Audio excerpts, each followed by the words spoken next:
ఇబ్బంది లేకుండా దయగల తండ్రి మంచి వాతావరణం మాకు దయచేయమని మీ దయగల హస్తాలకు అప్పగించుకుంటూ వచ్చిన మా ప్రియులను బట్టి స్తోత్రాలు. దయగల తండ్రి ఎవరైతే ఇంకా మార్గ మధ్యలో ఉన్నారో వారిని కూడా క్షేమంగా నడిపించమని మీ దయగల హస్తాలకు అప్పగించుకుంటూ దినం మీటింగ్ ఇవన్నీ కూడా నీ మహిమ కొరకే జరుగుతూ కృప చూపించమని వందనాలు చెల్లిస్తూ మా ప్రభుని మా రక్షకుడైన యేసుక్రీస్తు నామమున వేడుకొంచున్నాం తండ్రి, ఆమెన్. హెబ్రోన్ నుంచి పాటలు పాడటానికి వచ్చినటువంటి సహోదరులు రావాలని మనం చేస్తున్నాం. పాటలు పాడేవారు, మ్యూజిక్ వాయించేవారు కూడా.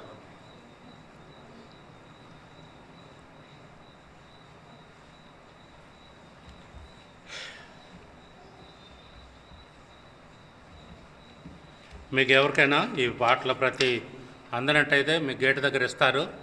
లేకుంటే ఎవరికైనా వచ్చినటువంటి వారిలో ఎవరికైతే ఈ పాట ప్రతులు అందలేదో మీ చెయ్యి కనబడలాగా చూపించండి, మీకు అందజేస్తాం. కొన్ని ఉంచుకోండి ఇక్కడ స్పేర్. అందరికి ఉన్నాయండి. మొట్టమొదటిగా సియోను గీతాల్లో నుంచి ఒక పాట ద్వారా ఆరంభించుకుంటాము. తర్వాత ఈ పాటలు మనం కొన్ని కొత్తవి ఉన్నాయి, కొన్ని అంటే కొత్త ఏం కాదు, కొన్ని ఉన్నాయి, వాటిని మనకు నేర్పిస్తారు. మరి ఈ ప్రతుల ద్వారా మనం పాడుకుంటాము.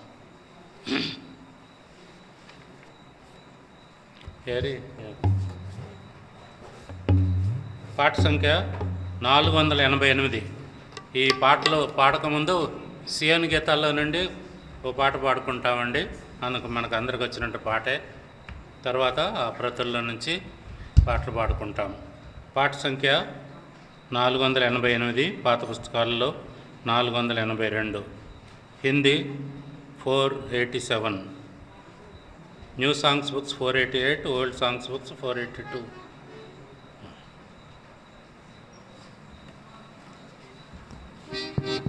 కీబోర్డ్ లేరా? కీబోర్డ్ ఎవరు లేరా?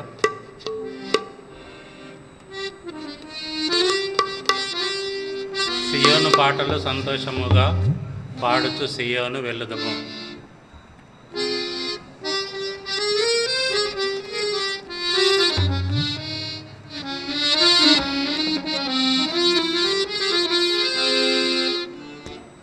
సియోను పాటలు సంతోషముగా పాడుచు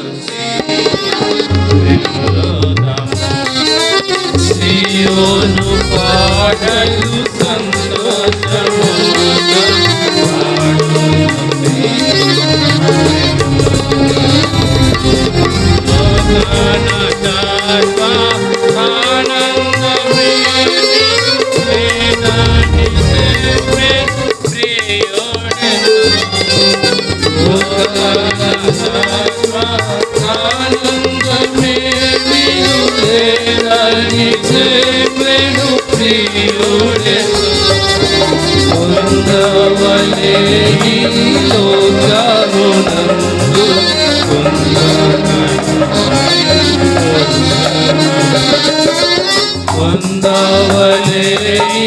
లోకమునందు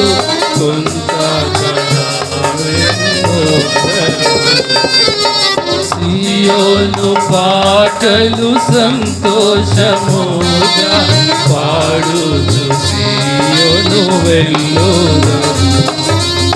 సియోను పాటలు సంతోషముగా పాడుచు సియోను వెళ్ళుదము. ఐగుప్తును విడచినట్టి మీరు అరణ్యవాసులే ఈ ధరలో. ఐగుప్తును విడచినట్టి మీరు అరణ్యవాసులే ఈ ధరలో. నిత్య నివాసములే నీలలో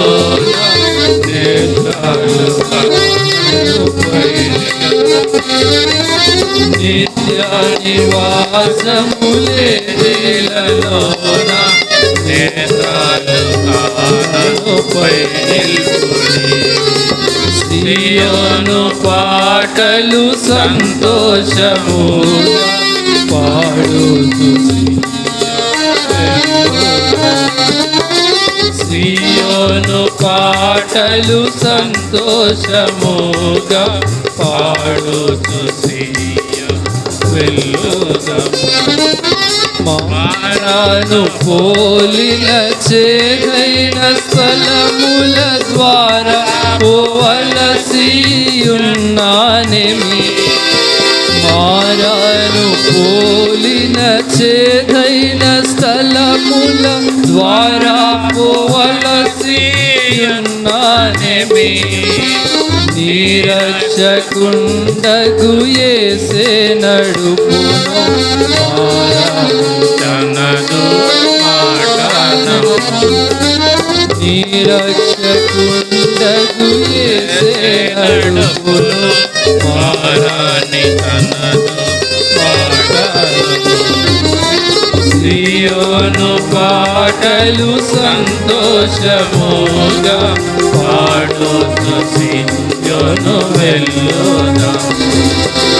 సియోను పాటలు సంతోషముగా పాడుతూ సియోను వెళ్ళుదాము. ఐగుప్తు ఆశలన్నీయు విడిచి రంగుగా యేసుని వెంబడించి. ఐగుప్తు ఆశలన్నీయు విడిచి రంగుగా యేసుని వెంబడించి. పాడైన ఘోరము పాపము మాని విధేయులై పాడైన ఘోరము పాపము మాని విధేయులై సియోను పాటలు సంతోషముగా పాడుతూ సియోను పాటలు సంతోషముగా పాడుతూ సియోను వెళ్ళుదాము. ఆనందమయ పరలోకము మనది అక్కడ నుండి వచ్చునేసు. ఆనందమయ పరలోకము మనది అక్కడ నుండి వచ్చునేసు. సియోను గీతము సొంపుగా కలసి పాడేదము యేసుకే. సియోను గీతము సొంపుగా కలసి పాడేదము ప్రభు యేసుకే. సియోను పాటలు సంతోషముగా పాడుతూ సియోను వెళ్ళుదాము. సియోను పాటలు సంతోషముగా పాడుతూ సియోను వెళ్ళుదాము.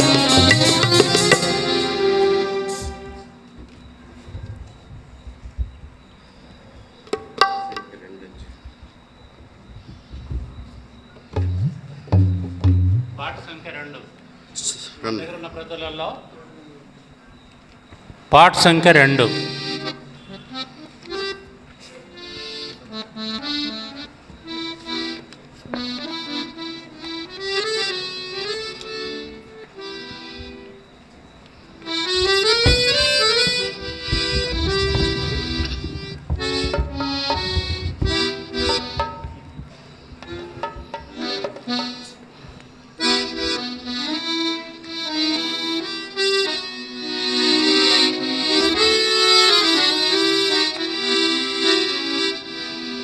మాకు తోడుగా నీవుంటివి జీవిత యాత్రలో. మాకు తోడుగా నీవుంటివి జీవిత యాత్రలో. మమ్ము విడువని మా దేవా నిండు మనస్సుతో వెంబడించేదం మమ్ము విడువని మా దేవా నిండు మనస్సుతో వెంబడించేదం తోడుగా నీ ఉంటివి జీవిత యాత్రలో మాకు తోడుగా నీ ఉంటివి జీవిత యాత్రలో మాతో కూడా ఉందునంటివి మారని మా దేవా మాతో కూడా ఉందునంటివి మారని మా దేవా పరము చేరు వరకు దేవా మమ్ము నడిపెదవు పరము చేరు వరకు దేవా మమ్ము నడిపెదవు విడువని మా దేవా నిన్ను మనస్సుతో వెంబడించేదం విడువని మా దేవా నిన్ను మనస్సుతో వెంబడించేదం తోడుగా నీవుంటివి ఇవి జీవిత యాత్రలో తోడుగా జీవిత యాత్రలో శత్రువు పాపై చెలరేగగా శృంగరియ చూడగా శత్రువు మాపై చెలరేగగా శృంగరియ చూడగా యెహోవా నిస్సిగా మాకుండి విజయమిచ్చితివే యెహోవా నిస్సిగా మాకుండి విజయమిచ్చితివే మమ్ము విడువని మా దేవా నిన్ను మనస్సుతో వెంబడించేదం విడువని మా దేవా నిన్ను మనస్సుతో వెంబడించేదం తోడుగా నీ ఉంటివి యాత్రలో తోడుగా నీ ఉంటివి జీవిత యాత్రలో కష్టములెన్నెన్నో ఎదురైనా నిన్నే వెంబడింతుము కష్టములెన్నెన్నో ఎదురైనా నిన్నే వెంబడింతుము మాకు తోడుగా నీవుండగా మేము భయపడము మాకు తోడుగా నీవుండగా మేము భయపడము మమ్ము విడువని మా దేవా నిన్ను మనస్సుతో వెంబడించేదం విడువని మా దేవా నిన్ను మనస్సుతో వెంబడించేదం మాకు తోడుగా నీ ఉంటివి జీవిత యాత్రలో మాకు తోడుగా నీ ఉంటివి జీవిత యాత్రలో. సాంగ్ షీట్లో నుంచి మొట్టమొదటి పాట ఇదిగో ఈ మనుష్యుడు దేవుని కుమారుడు అనే థీమ్ సాంగ్ని మనం పాడుదామండి. మరి నేర్చుకుంటాము. Song number 1 from the song sheet.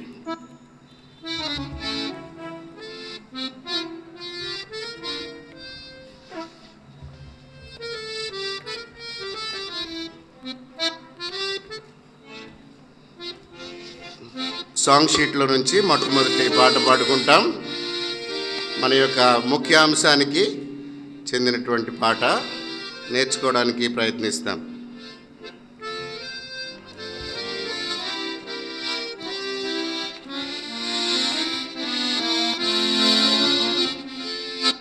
ఇదిగో ఈ మనుష్యుడు దేవుని కుమారుడు, ఇదిగో ఈ మనుష్యుడు దేవుని కుమారుడు, పరము నుండి ధరణికి నరుడై అరుదెంచిన పరిశుద్ధ దేవుడు, యేసునాథుడు, పరిశుద్ధ దేవుడు, హల్లెలూయా యేసునాథుడు, అత్యంతరహితుడు, అల్ఫా ఒమేగా తానే, అత్యంతరహితుడు, అల్ఫా ఒమేగా తానే, ఆది సంభూతుడు, అసమానుండైన క్రీస్తు, ఆది సంభూతుడు, అసమానుండైన క్రీస్తు, సర్వలోకమునకై గొర్రె పిల్లగా బలి అయి మృతుల నుండి లేచిన సజీవుడు, సర్వలోకమునకై గొర్రె పిల్లగా బలి అయి మృతుల నుండి లేచిన సజీవుడు, ఇదిగో ఈ మనుష్యుడు దేవుని కుమారుడు, ఇదిగో ఈ మనుష్యుడు దేవుని కుమారుడు, పరము నుండి ధరణికి నరుడై అరుదెంచిన పరిశుద్ధ దేవుడు, హల్లెలూయా యేసునాథుడు, పరిశుద్ధ దేవుడు, హల్లెలూయా యేసునాథుడు. చిన్న కరెక్షన్ చూడండి. ఈ మొదటి 2 లైన్లు ఒకేసారి పాడాలి. నేను ఒకసారి వినిపిస్తాను. కొంచెం స్లైట్ వేరియేషన్ రెండోసారి పాడినప్పుడు ఉంటుంది. భూమ్యాకాశముల కర్త, భూజనుల రక్షణకర్త, సర్వ సృష్టికర్త, సమాధానకర్త. అది రెండోసారి పాడినప్పుడు ఆ వేరియేషన్లు రావాలి. మళ్ళీ మొదటి నుంచి పాడదాం. అద్యంతరహితుడు, అల్ఫా ఒమేగా తానే, ఆది సంభూతుడు, అసమానుండైన క్రీస్తు, అద్యంతరహితుడు, అల్ఫా ఒమేగా తానే, ఆది సంభూతుడు, అసమానుండైన క్రీస్తు, సర్వలోకమునకై గొర్రె పిల్లగా బలి అయి మృతుల నుండి లేచిన సజీవుడు, సర్వలోకము నాకై గొర్రె పిల్లగ బలి అయి మృతుల నుండి లేచిన సజీవుడు, ఇదిగో ఈ మనుషుడు దేవుని కుమారుడు, ఇదిగో ఈ మనుషుడు దేవుని కుమారుడు, పరము నుండి ధరణికి నరుడై అరుదించిన పరిశుద్ధ దేవుడు. హల్లెలూయా యేసునాథుడు, పరిశుద్ధ దేవుడు. హల్లెలూయా యేసునాథుడు.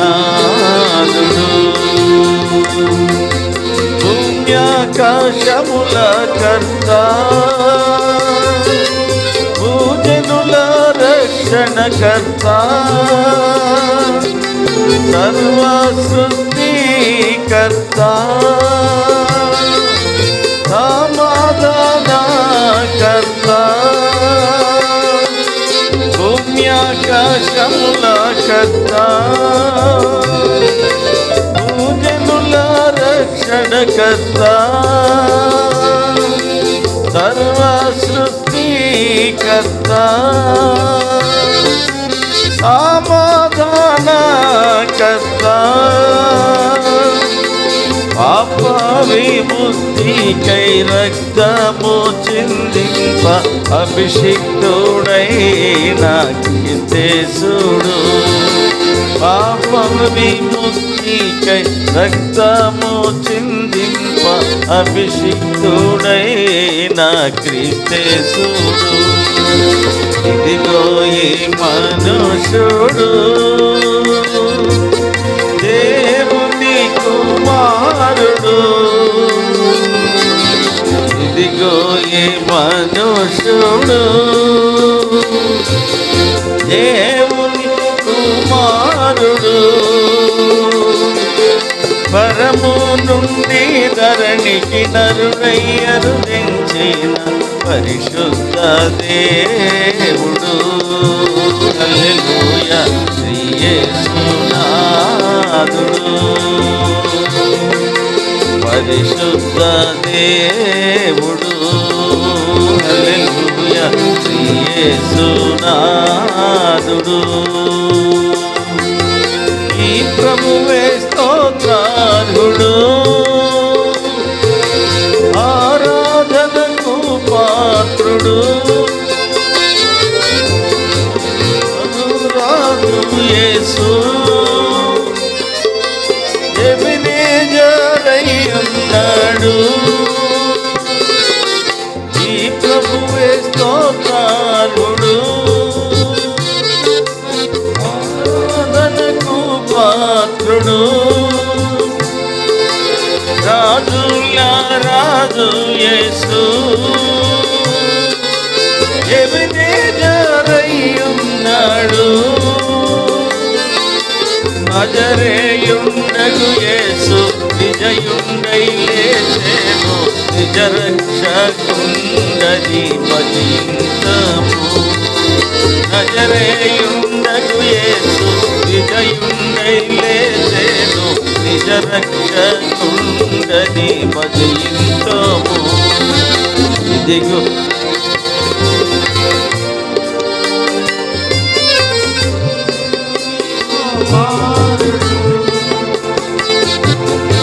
ఇదిగో ఈ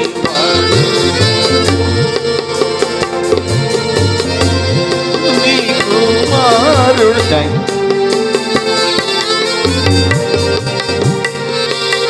నరుడై అరుదించిన పరిశుద్ధ దేవుడు. హల్లెలూయా యేసునాథుడు, పరిశుద్ధ దేవుడు. హల్లెలూయా యేసునాథుడు. తండ్రి మహిమను విడచెను, మరణ పద పదమున నడిచేను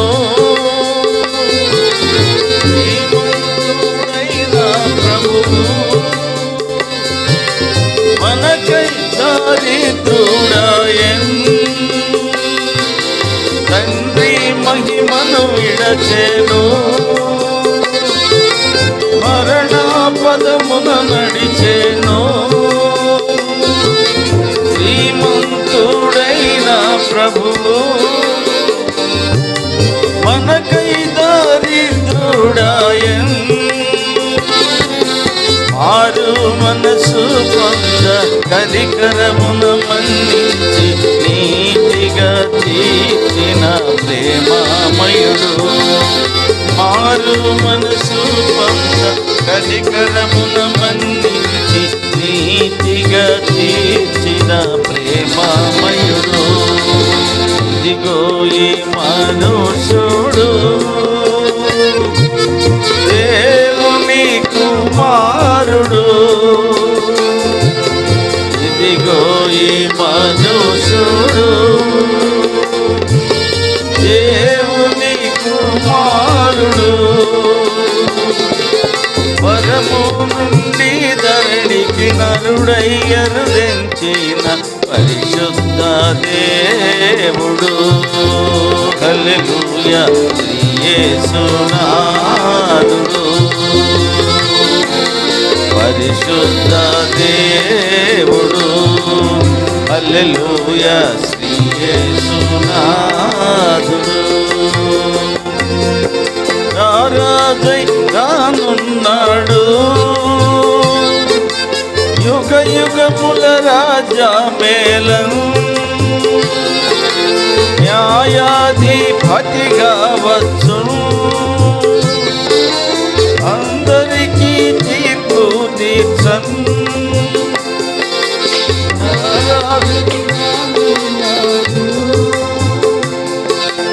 యుగ యుగముల రాజా మేళన్ న్యాయాధిపతిగా వచ్చు అందరికీ తీర్పు తీర్చన్ ఇహ పరములకు ఘనత మహిమలకు ప్రభువుల ప్రభువనసు ప్రణుతింతుము ఇహ పరములకు ఘనత మహిమకు ప్రభువుల ప్రభువనసు ప్రణుతింతుము ఇదిగో ఈ మనుషుడు దేవుని కుమారుడు ఇదిగో ఈ మనుషుడు దేవుని కుమారుడు పరము నుండి ధరణికి నరుడయ్యను తెంచిన పరిశుద్ధ దేవుడు హల్లెలూయా శ్రీ యేసునాథుడు పరిశుద్ధ దేవుడు హల్లెలూయా శ్రీ యేసునాథుడు.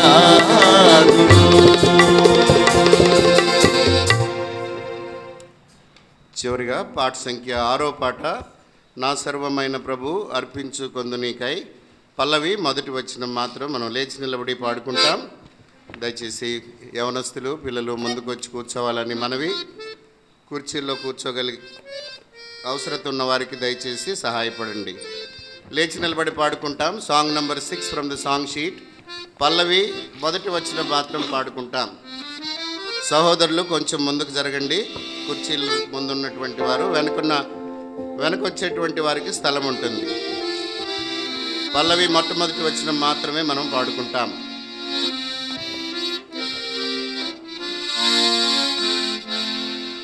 సర్వమైన ప్రభు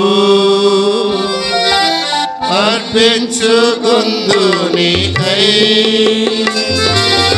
అంగీకరించు నీ సేవ చేయుటకై అంగీకరించు నీ సేవ చేయుటకై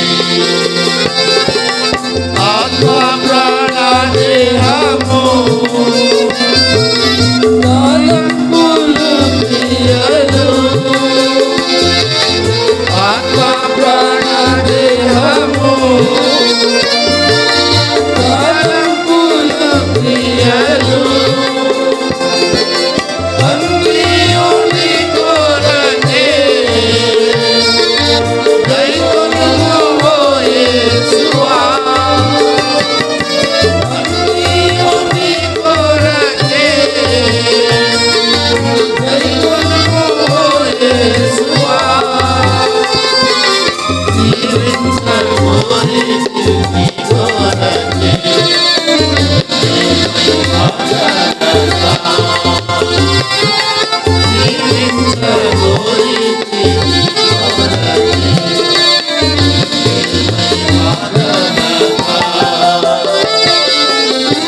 సర్వమైన ప్రభు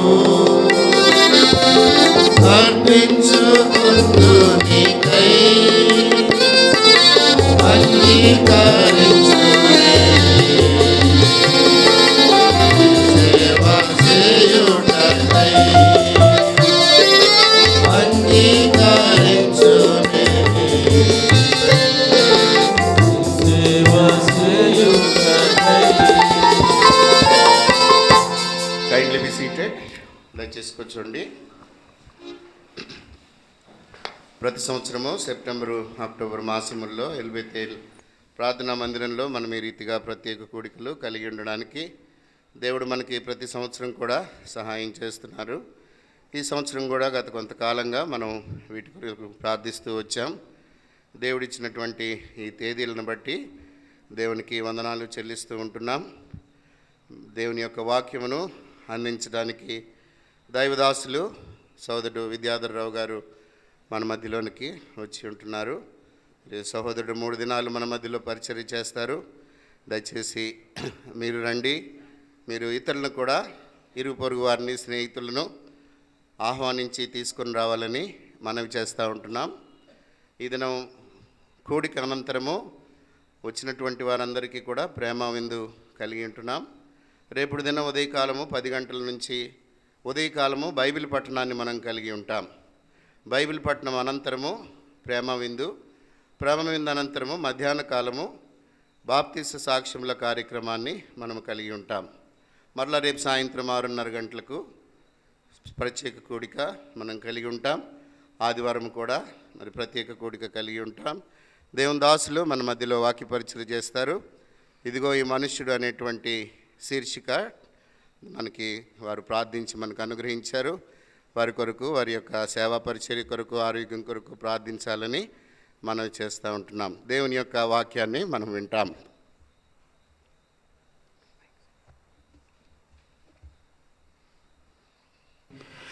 ఈ దినం ఉన్నట్లుగా మీ గుడారంలో మీ ముఖదర్శనం చేసుకోవడానికి మాకిచ్చిన ధైర్యమైన ప్రవేశాన్ని బట్టి వందనస్తులమైంటున్నాము. ఎంతోమంది గనులు గొప్పవారు మేధావులు ఈ లోకాన్ని శాసించగలిగిన శక్తి సంపన్నులు ఎంతోమంది ఈ దినం చూడాలని ప్రయాసపడ్డారు, తాపత్రయపడ్డారు.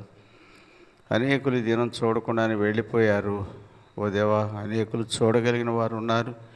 కానీ నీ సన్నిధికి తాము ఇది యొక్క అనుభవంలోకి మమ్మల్ని నడిపించము. నీ వాక్యం ద్వారా నన్ను మమ్మల్ని దర్శించము, మాతో మాట్లాడము. నిర్గమకాండం 25-22 నేను అక్కడ కలుసుకొని 2 కెరూబుల మధ్య నుండి కరుణాపీఠ మీద నుండి శాసనములు గల నిబంధన మందస్సు నుండి నేను నీతో మాట్లాడుదును, నీవు ఆ మాటలు ఇశ్రాయేలు తెలపోలని మీరు మోషేకి సెలవు ఇచ్చారు. అట్లు ఈ దీనుని కనికరించి శిలువ చాటును మరుగుపరిచి మీ వాక్కును విడుదల చేయము. మీ సింహాసనం మా మధ్య ఉంచుము, తెరువబడిన ఆకాశాన్ని మా మధ్యలో ఉంచుము, మీ సంచారం మా మధ్యలో ఉంచుము. మీరు మా మధ్య ఓ దేవా నీ వాక్కును విడుదల చేస్తుండగా యెహోవా నీ దాసుడు ఆలకించున్నాడు. ఆజ్ఞమైన అనుభవం గల ప్రజలుగా సిద్ధపరచుము. మీ సంచారం మా మధ్య ఉంచుము. మీరు మా మధ్య సంచరిస్తుండగా మీ సంచారాన్ని స్పష్టంగా తేటగా సమీపంగా మేము అనుభవించే వారంగా చేయము. నిత్య నిబంధన ప్రోక్షణ రక్తాన్ని నా మీద మా మీద ఈ స్థలం చుట్టూ ప్రోక్షించుకుంటూ అంధకార చీకటి శక్తుల ప్రభావాన్ని యేసు నామములో బంధిస్తూ మీ సంచారాన్ని కోరుకుంటూ మా రక్షకుడు యేసు నామములో ప్రార్థించి వేడుకుంటున్నాము తండ్రి. ఆమేన్. ఆమేన్.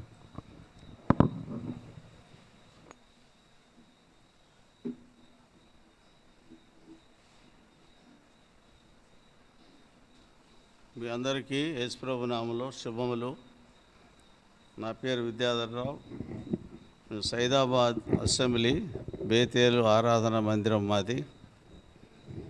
సోడు జోసెఫ్ మృత్యుంజయరావు గారు కూడా మా మధ్యలో ఉండినారు చాలా కాలం. తర్వాత అక్కడి నుండి మీ మధ్య ఇక్కడికి వచ్చారు ఆయన. ఈ మధ్యకాలంలో మాకు ఆల్మోస్ట్ టచ్ లేకుండా పోయింది. అనుకోకుండా ఇక్కడ కలిసాము. ఎనీహౌ ఏదో విధంగా ప్రభు నామన మీతో కలవడానికి దేవుడి అవకాశాన్ని నాకు ఇచ్చినందుకు ప్రభుకి ఎంతో వందనస్తుని. మనందరం కలిసి ఈ 2-3 ఈ దినం, రేపటి దినం, ఎల్లుండి దినం ధ్యానం కొరకు యోహాను సువార్త 19వ అధ్యాయం 5వ వచనం అందరం కలిసి చదువుదాం రండి. యోహాను సువార్త 19వ అధ్యాయం 5వ వచనం.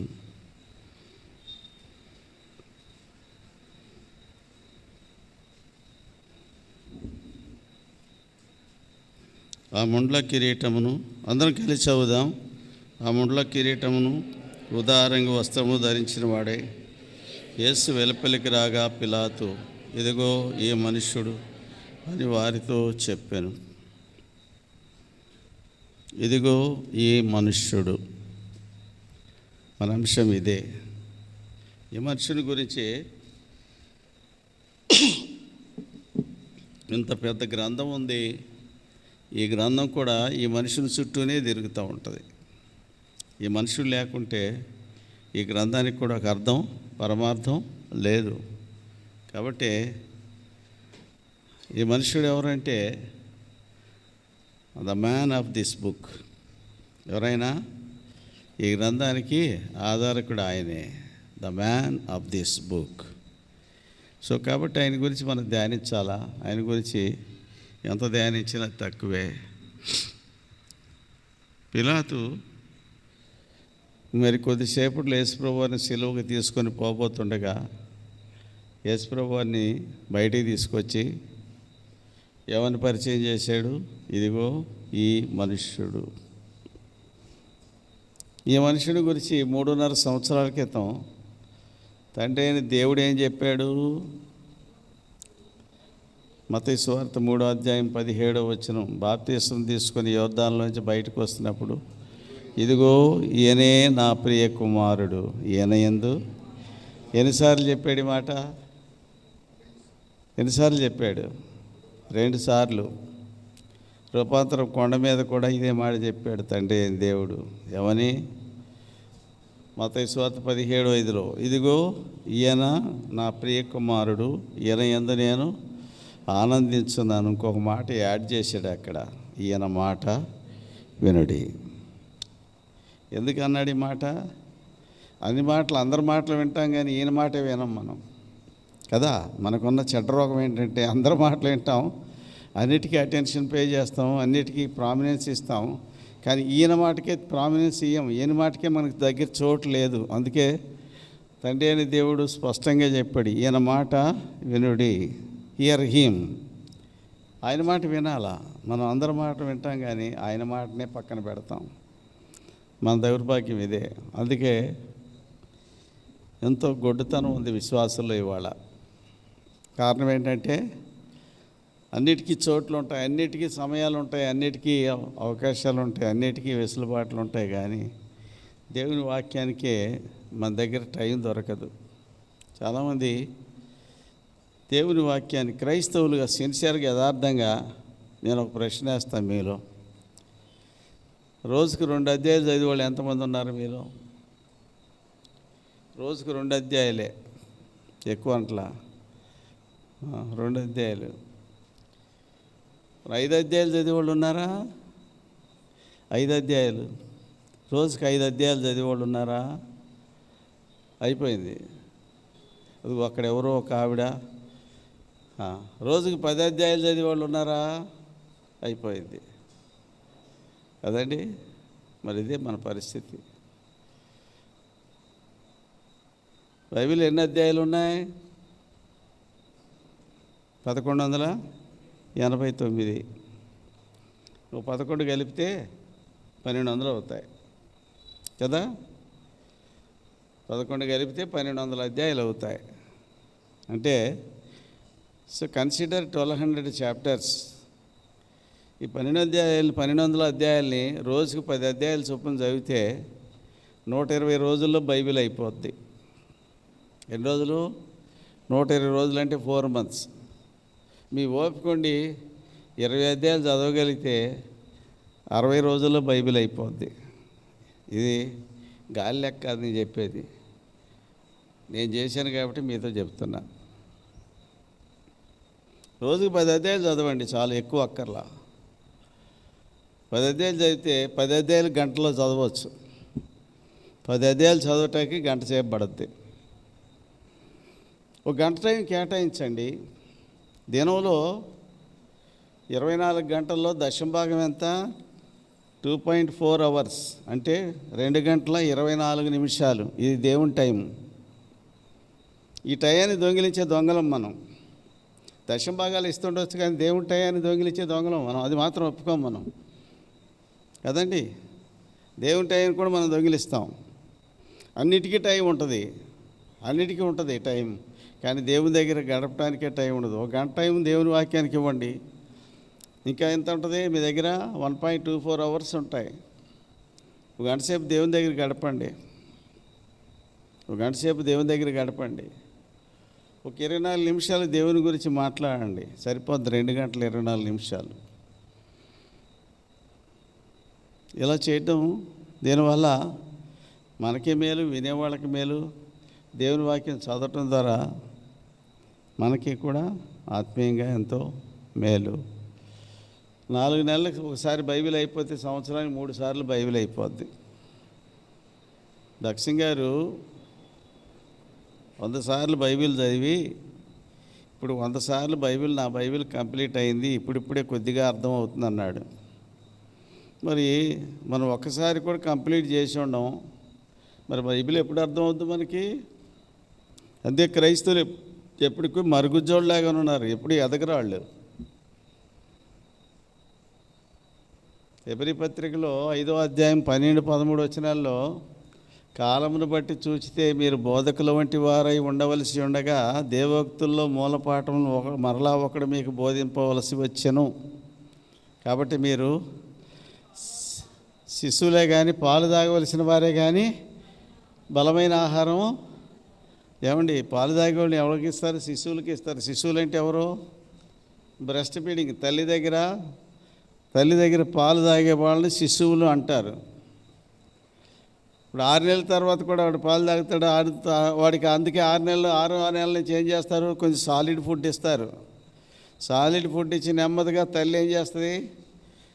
బ్రెస్ట్ ఫీడింగ్ నెమ్మదిగా ఒమిట్ చేస్తూ ఉంటుంది.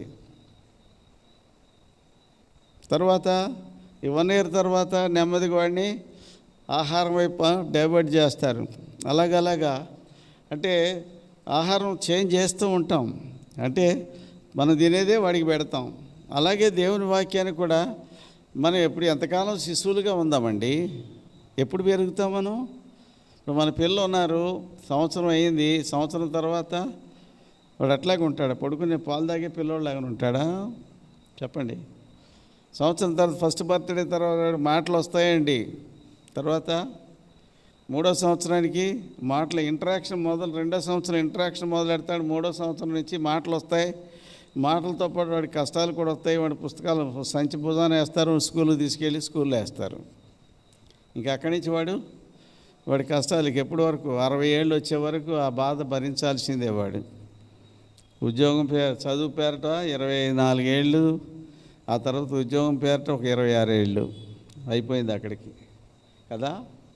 మరి దీంట్లో మరి దేవునికి ఇచ్చే భాగం ఎంత? అది కూడా ఇమిడి ఉందండి. అందుకే పౌలు భక్తుడు హెబ్రీ సంఘాన్ని హెబ్రీలు అంటే ఎవరు? హెబ్రీలకు రాసిన పత్రిక అంటే హెబ్రీలు అంటే ఎవరు? ఇశ్రాయేలీలకి దేవుడు వ్రాయించి పంపించిన ఆఖరు వర్తమానం అదే పరిశుద్ధ గ్రంథంలో. అందుకే హెబ్రీలకు రాసిన పత్రిక అంటే అన్నీ ప్రత్యక్ష గుడారము, దాంట్లో జరిగే బలులు, అర్పణలు, ఆచారాలు ఇవే ఉంటాయి దాంట్లో. అందుకే దానికి సంబంధించిన విషయాలే ఉంటాయి హెబ్రీ పత్రికలో. అది ఒక పట్టాన్ని అర్థం కాదు, అర్థం చేసుకున్న వాళ్ళు చాలా సులువుగా అర్థం అవుతుంది. అందుకని హెబ్రీల కంటే ఇశ్రాయేల్కి ఈ మాట రాస్తాడు. ఎందుకు రాశాడు ఈ మాట అంటే, చిన్నప్పటి నుంచి వాళ్ళు విని ఎందుకంటే వాళ్ళ దగ్గర ధర్మశాస్త్రం లేదు. కానీ వాళ్ళకి యాజకులు చెప్పిందే ధర్మశాస్త్రం, వాళ్ళు బోధించిందే అదే ధర్మశాస్త్రం తప్ప వాళ్ళు చదువుకోవటానికి అందరి దగ్గర మనకులాగా బైబిల్ లేవు అన్నాడు. ధర్మశాస్త్రం చుట్టలు ఉండేవి, ఆ చుట్టలో తీసుకుని చదువుకునేవాళ్ళు. కాబట్టి అలాగా చదువుకొని అలాగ తీసుకుని కొంతమంది పండితులు అయినారు, అందరూ కాలేదు.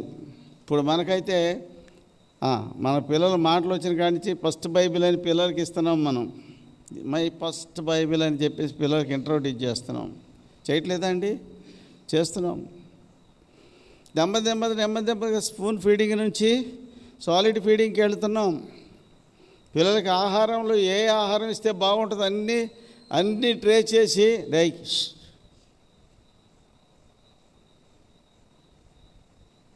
అన్నీ మార్కెట్లో అన్ని పుస్తకాలు అన్నీ చూసి ఏది ఇస్తే బాగుంటుంది, ఏది ఇస్తే గ్రోత్ బాగుంటుంది, ఏది ఇస్తే వాడికి ఎముకలు బాగా పెరుగుతాయి, ఏది ఇస్తే వాడికి మెంటల్ గ్రోత్ ఉంటుంది, ఇవన్నీ చూసి అన్నీ చేసి పిల్లలకు కావాల్సి అన్నీ ఇస్తాము. కానీ మరి బైబిల్ గురించి ఎప్పుడు చెబుదాం చెప్పండి? అందుకే క్రైస్తవులు ఎప్పటికీ మరుగుజ్జోళ్ళే. అందుకే క్రైస్తవులు ఎప్పటికీ ఎదగరు. హిందువులకి ఎట్లుంటుంది? వాడికి పంతులు చెప్పిందే వేదం, వాళ్ళ పంతులు గారు చెప్పిందే వేదం. కాబట్టి వాళ్ళు ఎప్పుడు వాళ్ళకి మిగతా రామాయణం కానీ భారతం, మహాభారతం, భాగవతం కానీ ఇవేవి కూడా వాళ్ళకి ఎక్కువ. పంతులు గారు చెప్పింది లెక్క. ఆ రామాయణంలో ఏం రాసి ఉన్నా పంతులు గారు లెక్క తప్పి చెప్పినా కూడా అదే లెక్క వాళ్ళకి. ఎందుకని వాళ్ళు ఎప్పుడు చదవరు కనుక. వాళ్ళలాగా మనం అయిపోతే ఎట్లా? కాదు కదా. మనకు ప్రతి మనిషి దగ్గర ఒక బైబిల్ ఉంది. భక్సింగ్ గారు అదే నేర్పాడు. You need to have your own Bible, your individual Bible అని చెప్పేసి ప్రతి ఒక్కరితో బైబిల్ కొనిపించాడు ఆయన. ఆల్మోస్ట్ ఎర్లీ 60స్లో మద్రాస్ కాన్వకేషన్లో ఇలాగే కాన్వకేషన్ పెడితే అందరి దగ్గర బైబిల్ ఉండాలంటే, ప్రతి ఒక్కరి దగ్గర సొంత బైబిల్ ఉండాలంటే అందరూ బైబిల్ కొనుక్కుంటా బైబిల్ సొసైటీకి వెళ్ళారు. బైబిల్ సొసైటీకి వెళ్తే బైబిల్ సొసైటీ వాళ్ళు బైబిల్ సప్లై చేయలేకపోతే అప్పటికప్పుడే బాంబే పంపించి ఫ్లైట్లో, స్పెషల్ ఫ్లైట్లో బాంబే నుంచి బైబిల్స్ తెప్పించి అమ్మారు. బాంబే చెన్నైలో. అలా బైబిల్ యొక్క గిరాకీ, బైబిల్ అంటే డిమాండ్ అంత విపరీతంగా పెరిగింది బికాజ్ ఆఫ్ వన్ మ్యాన్.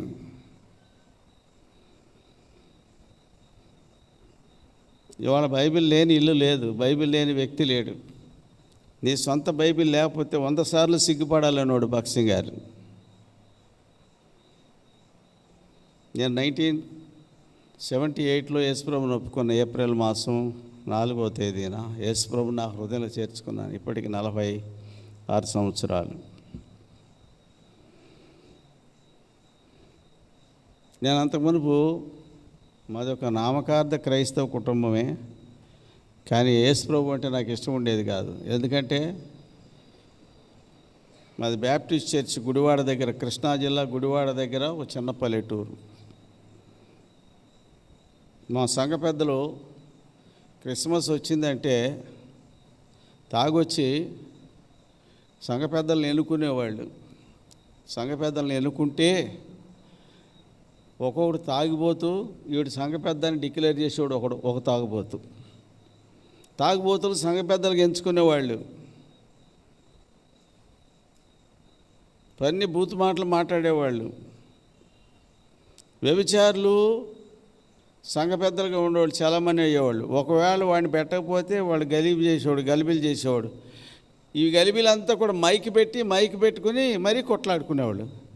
కొట్లాడుకుంటుంటే అది చూసి లోకమంతా ఇదేంటి వీళ్ళు క్రైస్తవులు కొట్లాడుకుంటున్నారు తాగొచ్చి, ఇవాళ క్రిస్మస్ పండగ కదా అని చాలా అవమానకరంగా, హేళనకరంగా మాట్లాడేవాళ్ళు లోకస్తులు.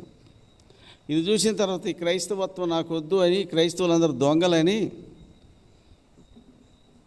తీర్మానం చేసుకొని హిందువుకు మారదాం అనుకున్నా. 1975లో నేను హైదరాబాద్ వచ్చా, ఉద్యోగం కోసం వచ్చా.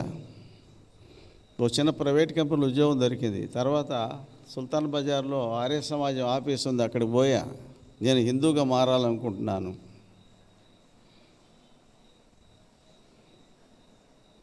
ఎందుకు హిందూగా అంటే నీకు ఉద్యోగం కావాలా, ఉద్యోగం కోసం అంటే నాకు ఉద్యోగం కోసం కాదు, నేను హిందూగా మారాలనుకుంటున్నా, శుద్ధి చేస్తారా అని అడిగా. శుద్ధి చేస్తారంటే ఏం చేస్తారంటే ఒక హోమగుండం అక్కడ హవన వెలిగించి, అంటే హోమం చేస్తూ వాళ్ళు మంత్రాలు నేర్పుతారు. అక్కడ యేసుప్రభు పటం పెడతారు. హోమగుండం చుట్టూ యేసుప్రభు పటాలు పెట్టి ఆ పటాల మీద నడిపిస్తూ వాళ్ళ మంత్రాలు చదివిస్తారు. నువ్వు భ్రష్టుడు క్రైస్తవుడు అయ్యి కాబట్టి భ్రష్టుడు అయ్యామని చెప్పి సూది కాల్చి నాలుక మీద వాత పెడతారు. ఈ పనులు చేస్తారు. బయలక్క ఆ రోజు 7 గంటలైంది సాయంత్రం. ఇప్పుడు టైం అయిపోయింది, రేపు పొద్దున్న రండి, వస్తూ 10 రూపాయలు తీసుకురండి, అప్పుడు కిలో నెయ్యి 10 రూపాయలు. 10 రూపాయలు తీసుకురండి, 1 కిలో నెయ్యి తీసుకొని మీకు అంటే ఏం చేస్తాం, శుద్ధి చేస్తాం అన్నారు. ఆ రాత్రి ఎందుకో దేవుడు నన్ను గద్దించాడు. తెల్లారిపోతున్న వెళ్ళలే నేను. క్రైస్తవ కుటుంబంలో పుట్టి హిందువుగా మారడం నాకు అవసరం లేదు. అది ఆ తర్వాత ఎందుకో దేవుడు గద్దించాడు, నేను వెళ్ళలేదు. ఆ తదుపరి ఆ క్రమంలో 78లో నా వివాహం అయింది. నా భార్య మారు మనసు పొంది రక్షణ పొంది ఉంది. వాళ్ళ ఇంటికి మా అత్తగారు ఊరు వెళితే వాళ్ళు ఫ్యామిలీ ప్రేయర్ పెట్టుకున్నారు. ఫ్యామిలీ ప్రేయర్ పెట్టుకుని వాక్యం చదువుకుని, ఎందుకంటే వాళ్ళ ఇంట్లో భక్సింగారి ద్వారా వాక్యం వచ్చింది వాళ్ళ ఇంట్లోకి. వాళ్ళ పెద్ద కొడుకు కూడా మారు మనసు పొంది వాళ్ళ ఇంట్లో అందరూ కూడా యేసుప్రభు వైపు తిరిగారు. ఆ క్రమంలో నా భార్య కూడా ఆమె గుడివాడలో చదువుకుంటూ ఇంటర్మీడియట్ చదువుకుంటూ అక్కడున్న కొంతమంది యవనస్తురాండ్లు ఆ కాలేజీలో చదువుకుంటూ కొంతమంది అన్యుల్లో నుంచి కన్వర్ట్ అయిన అన్యులైన ఆడపిల్లలు, మారు మనసు పొందిన పిల్లలు, ఈ క్రైస్తవులు నామకార్థ క్రైస్తవుల పిల్లలందరూ కూర్చోబెట్టి వాళ్ళకు పాటలు నేర్పించి, వాళ్ళకు వాక్యం నేర్పించి, వాళ్ళకు ప్రార్థన నేర్పించి ఈ పనులన్నీ చేయించారు వాళ్ళు అక్కడ. ఆ క్రమంలో నా భార్య మారు మనసు పొందింది. అలా ఆమె ప్రభు దగ్గర రావడం ద్వారా మా అత్తగారి ఇంటికి వెళ్ళిన తర్వాత వాళ్ళందరూ ఫ్యామిలీ ప్రేయర్ పెట్టుకుంటే వాళ్ళందరూ నా గురించి ఏడ్చుకుంటూ ప్రార్థన చేస్తారు. నేను ఒక్కనే కళ్ళు తెరిచి కూర్చున్నా, వాళ్ళందరూ ప్రార్థన చేస్తున్నారు కళ్ళు మూసుకుంటా. ఆ ఏడ్చుకుంటా ప్రార్థన చేస్తాను నాకు చాలా షేమ్ అనిపించింది, చాలా అవమానం అనిపించింది. ఇదేంటి చచ్చినోడిని పెట్టుకుని ఏడ్చినట్టు ఏడుస్తారని, బతికున్నోడిని కూర్చోబెట్టుకుని వీళ్ళు చుట్టూ కూర్చోబెట్టుకు ఏడుస్తున్నారు ఎందుకు నా గురించి వీళ్ళకి ఎంత ఏడిపి ఎందుకు, ఇంతమంది నేను ఎందుకు ఏడిపించాలి, వీళ్ళని ఏడిపిస్తే నాకేం వస్తుంది, పోనీ నేను ఒక్కడిని మారితే పోద్ది కదా, ఈ ప్రశ్న నాకు వచ్చింది. ఆ తర్వాత నా భార్య చదువు నిమిత్తం అక్కడే ఉండిపోయింది. నేను తర్వాత హైదరాబాద్ వచ్చా. అంతమునుపు ఒక ఆయన నేనున్న సరూనగర్ ప్రాంతంలో ఇంటింటికి సువార్త పత్రికలు అందిస్తూ ఉండేవాడు. ఆయన ప్రతి రోజు అంటే ప్రతి నెల ప్రతి ఇంటికి వెళ్ళి ప్రతి కాలనీలో మీటర్ రీడింగ్ తీసుకోవడానికి పోయి ఆ ఇంటికి మీటర్ రీడింగ్ అంట పోయేవాడు. ఒక కరపత్రం ఆ ఇంటి వాళ్ళకి ఇచ్చి మీటర్ రీడింగ్ రాసుకుని వచ్చేవాడు. అట్లా నేనున్న ఇంటికి వచ్చేవాడు, నాకు కూడా కరపత్రిక ఇచ్చేవాడు. ఆయన ముందే చింపేశా, మీ క్రైస్తవులందరూ దొంగలు, మిమ్మల్ని నమ్మకూడదు, మీరు చెప్పేదంతా ఒకటి చేసేది ఒకటి. మీరు బైబిల్ చదువుతారు కానీ బైబిల్ ఫాలో గారు, మీరు అందరూ దొంగలు, మిమ్మల్ని నమ్మకూడదని ముఖానే తిట్టాను ఆయన పట్టుకుని. ఎన్నోసార్లు అవమానకరంగా మాట్లాడాను ఆయన్ని. ఆ తర్వాత ఆయన దగ్గరికి వెళ్ళి, ఏమండి యేసుప్రభు గురించి నేను తెలుసుకోవాలనుకున్నాను, నాకేమైనా చెప్తారా అని అడిగా. అది ఏప్రిల్ మాసం 1978వ సంవత్సరం. ఆయన సదాశివపేటలో సేవకుడు ఉండే సామ్యాల్ గారని, ఇప్పుడు ప్రభు మహిమలో ఉన్నాడు. వాళ్ళిద్దరు కలిసి ఒకరోజు మంగళవారం నాడు ఏప్రిల్ 4వ తేదీ 78వ సంవత్సరం సరూనగర్లో గృహకూడికలో నన్ను ప్రభు దగ్గర నడిపించారు. అలా నేను దేవుని దగ్గరికి వచ్చాను. దేవుని యొక్క అనాది సంకల్పంలో ఉన్నాడు ఎవడో కూడా, వాడు ఎక్కడున్నా దొరికిపోతాడు దేవునికి. నువ్వు ఎక్కడన్నా దాక్కుంటావు అనుకుంటా, ఎంత దూరంగా పోవాలని ట్రై చేస్తావో దేవుడు నేను అంత ఎక్కడన్నా పట్టుకోవాలి. అక్కడ నీ బలహీనత ఏంటో నాకు తెలుసు, ఆయనకి తెలుసు. మన ప్రతివాని బలహీనత ఆయనకి తెలుసు కనుక యేసు అందరినీ ఎరిగినవాడు. యేసు అందరినీ ఎరిగినవాడు, ప్రతివాడిని ఎరిగినవాడు కనుక ఆయనకి ప్రతి ఒక్కడి గురించి ఆయనకి చెప్పాల్సిన అవసరం లేదు. కాబట్టి నిన్ను ఎరిగినోడు నన్ను ఎరిగినోడు, ఎందుకంటే నన్ను పుట్టించినోడు కనుక తండ్రికి తెలుసు పిల్లల సంగతి ఏంటో. పిల్లల భాగవతంతో తండ్రికే తెలుసు. కాబట్టి అట్లా ప్రతివాడిని ఎక్కడ నొక్కాలో అక్కడ నొక్కుతాడు, ఎక్కడ ఒత్తాలో అక్కడ ఒత్తుతాడు, ఎక్కడ ఇరికించాలో అక్కడ ఇరికిస్తాడు, అక్కడ ఒప్పిస్తాడు. అక్కడ దొరికే నేను. తర్వాత బాప్తిసం తీసుకోవడానికి 7 మాసాలు ప్రార్థన చేస్తే 1978 అక్టోబర్ 16వ తారీఖున దాసన్ గారు నాకు నా భార్యకి మళ్ళీ ఇద్దరికి మాకు పెళ్లి బాప్తిసం ఇచ్చారు. పాదిరి గారు ఊర్లో తీసుకెళ్ళి చెరువులో ముంచాడు. మారు మనసే లేదు నాకు. నేను దేవుని వాక్యం ద్వారా ఒప్పించబడి మళ్ళీ బాప్తిసం తీసుకున్నాను, నేను నా భార్య. ఎందుకు చెప్తున్నానంటే దైవ నియమం ప్రకారం మా ఎబ్రీ పత్రిక 6వ అధ్యాయంలో బేసిక్స్ ఉన్నాయి. ఒకటేంటి, నిర్జీవ క్రియలు విడిచిపెట్టిన తర్వాత ఏం చేయాలి? రెండోది మారు మనసు పొందాలా. మూడవది దేవుని యందలి విశ్వాసం. ఆ తర్వాత ఈ 3 వ్యక్తిగత ఇండివిజువల్ పనులు, ఎవరికాడి వ్యక్తిగతంగా చేయాల్సిన పనులు. మొదటిది నిర్జీవ క్రియలు విడిచిపెట్టాలి, రెండోది మారు మనసు పొందాలి, మూడోది దేవుడు నా పాపాలు క్షమించండి నమ్మాలి. అదే విశ్వాసం. ఈ పనులు ఎప్పుడైతే చేస్తావో నువ్వు, సంఘం 2 పనులు చేస్తుంది. అదే బాప్తిస్మము, హస్త నిక్షేపణం. ఇది సంఘం పని. తర్వాత దేవుని పని 2 ఉన్నాయి. తర్వాత ఒకటి మృతుల పునరుద్ధానం, నిత్యమైన తీర్పు. ఇది దేవుని పని. వ్యక్తి పని ఏంటి? 3 ఉన్నాయి. వ్యక్తిగతమైన వ్యక్తి బాధ్యతలు 3. నిర్జీవ క్రియను విడిచిపెట్టాలా, మారు మనసు పొందాలా, దేవుని యందు విశ్వాసం ఉంచాలా. ఇది నువ్వు చేయాల్సిన పని. సంఘం చేసే పని ఏంటంటే, ఎప్పుడైతే నీలో మార్పు గమనించిందో సంఘం, అప్పుడు సంఘం ఏం చేస్తుందంటే వీనికి బాప్తిసం ఇవ్వచ్చు, ఈ వ్యక్తికి బాప్తిసం ఇవ్వచ్చు అని సంఘం తీర్మానం చేసి, సంఘ పెద్దలు తీర్మానం చేసి బాప్తిసం ఇస్తారు. ఆ బాప్తిసం ఇచ్చిన తర్వాత నీవు మాలో ఒక్కడి అని చెప్పి సంఘంలోకి నేను ఆహ్వానిస్తున్నాడు. సూచనగా సంఘం అందరి తరపున రిప్రజెంటేటివ్గా ఉన్న సంఘ పెద్దలు తల మీద చేతులుంచి ప్రార్థన చేస్తారు. అదే హస్త నిక్షేపణం. ఈ పని 1978లో అక్టోబర్ 16వ తారీఖున నాకు సౌడు దాసన్ గారు నాకు నా భార్యకు బాప్తిసం ఇచ్చారు. సైదాబాద్లో బాప్తిసం తీసుకున్నాను. ఆ తర్వాత దేవుని కృపలో నెమ్మదిగా ఎదగటం, నెమ్మదిగా సండే స్కూల్ టీచర్గా, సండే స్కూల్ ఇచ్చారు, సండే స్కూల్ టీచర్గా పనిచేశాను కొంతకాలం. నెమ్మదిగా తర్వాత ఆ తర్వాత నేను పెయింటింగ్ డిపార్ట్మెంట్లో పనిచేశాను. తర్వాత అదే రూపాంతరం చెంది డిఓటీ అయింది, తర్వాత బిఎస్ఎన్ఎల్ అయింది. ఆ బిఎస్ఎన్ఎల్లోనే గ్రూప్ 2 ఆఫీసర్గా రిటైర్డ్ అయ్యాను నేను. ఇప్పుడు 10 ఏళ్ళు అయింది రిటైర్డ్ అయ్యి.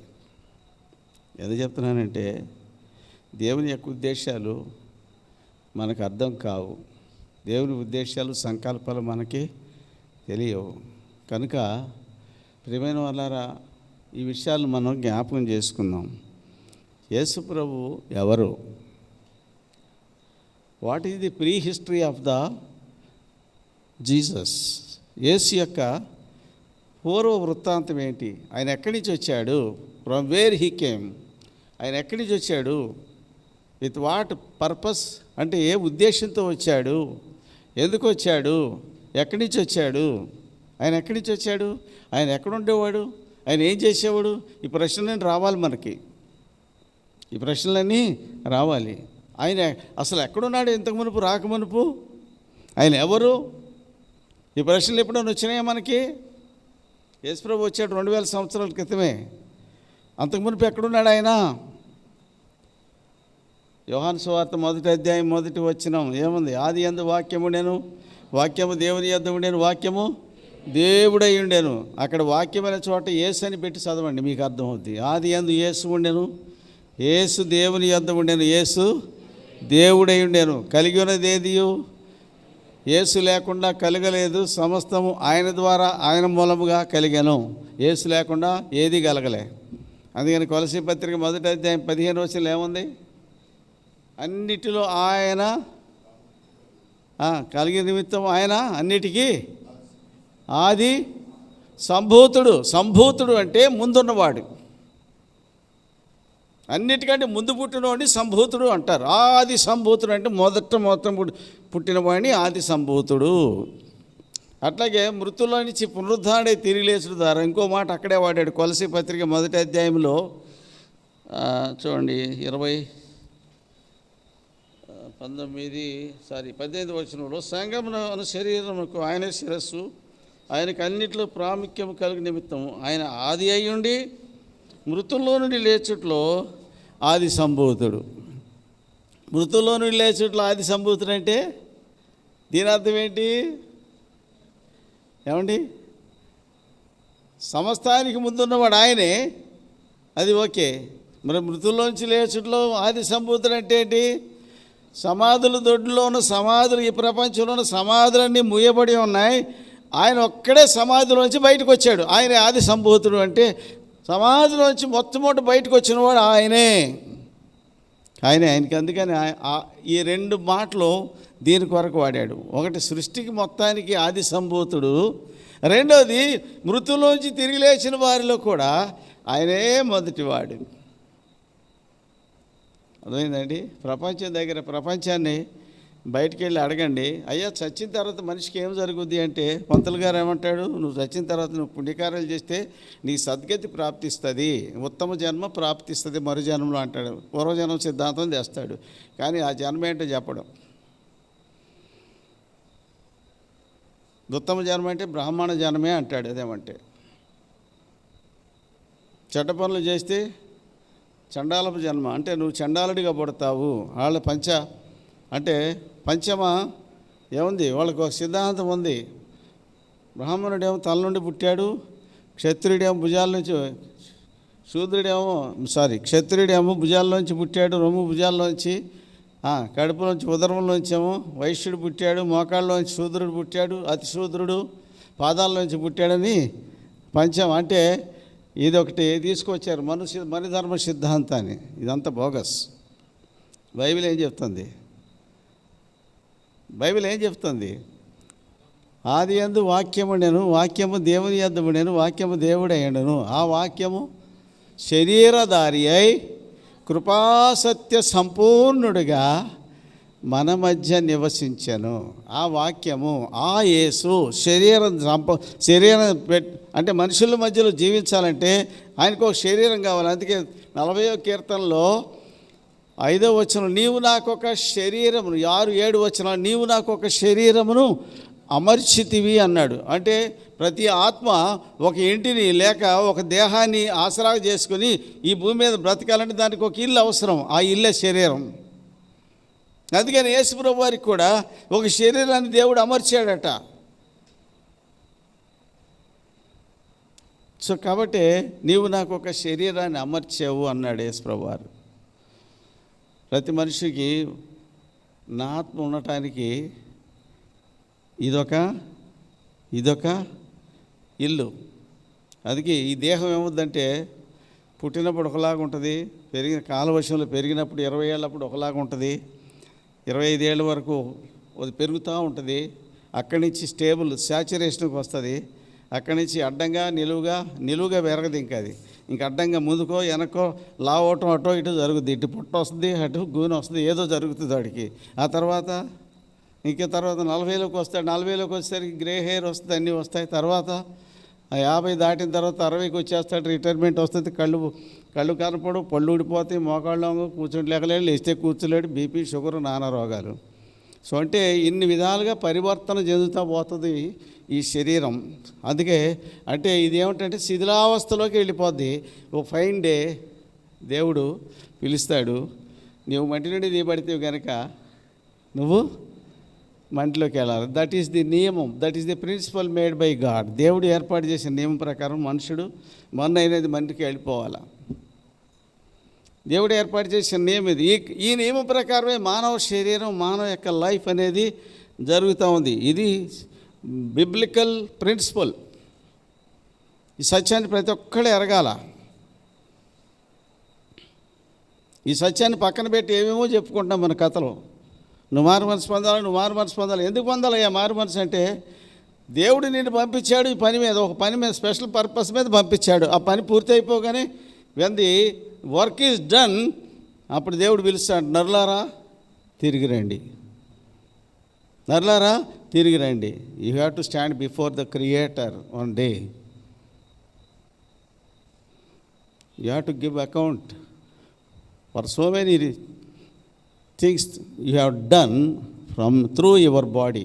నీ దేహంతో జరిగించిన, అదే 1 కొరింథీ పత్రిక 5వ అధ్యాయం 10వ వచనంలో ఏముంది? మన దేహం, మనలో ప్రతివాడును, అంటే తాను దేహంతో జరిగించిన వాటి చొప్పున. చదవండి ఒక్క మాట, హెల్ప్ చేయండి.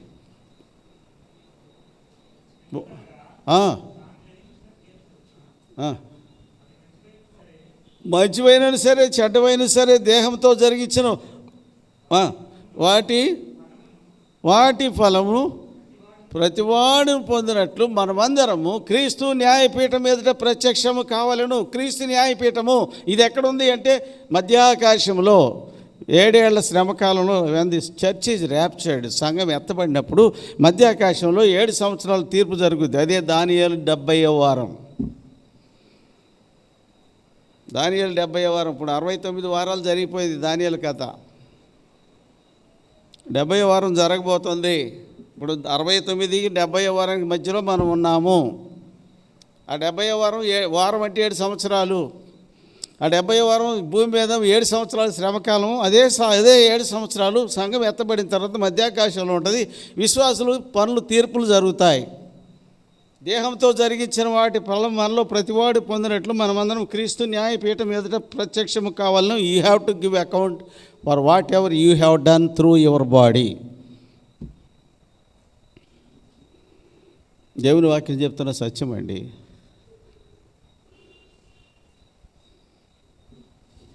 యేసు ప్రభుని గురించి సామాన్యుడని లోకం అనుకుంటుంది. నీ ప్రభు ఆయన గురించి నీకు తెలియదు.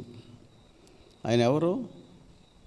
ఆయన ఆది సంభూతుడు అంటే అన్నిటికంటే ముందున్నవాడు. సామెతల గ్రంథం 8వ అధ్యాయం 22 నుంచి చదవండి ఒకడు. ఆయన ఉనికి ఏంటో చెప్తాడు ఆయనే.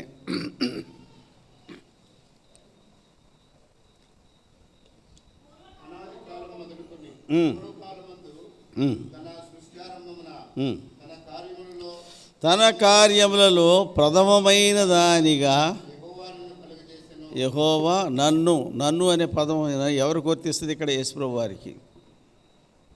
తన కార్యములో ప్రథమమైన దానిగా నన్ను కలగజేశాను. తర్వాత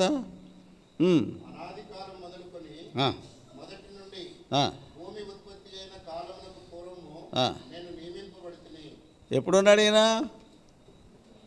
ఏమండి? భూమి ఉత్పత్తి అయిన కాలానికి ముందే ఉన్నాడు ఈయన. అందుకే ఇందాక ముందు చెప్పాను, ఆది సంభూతుడు, ముందున్నవాడు. తర్వాత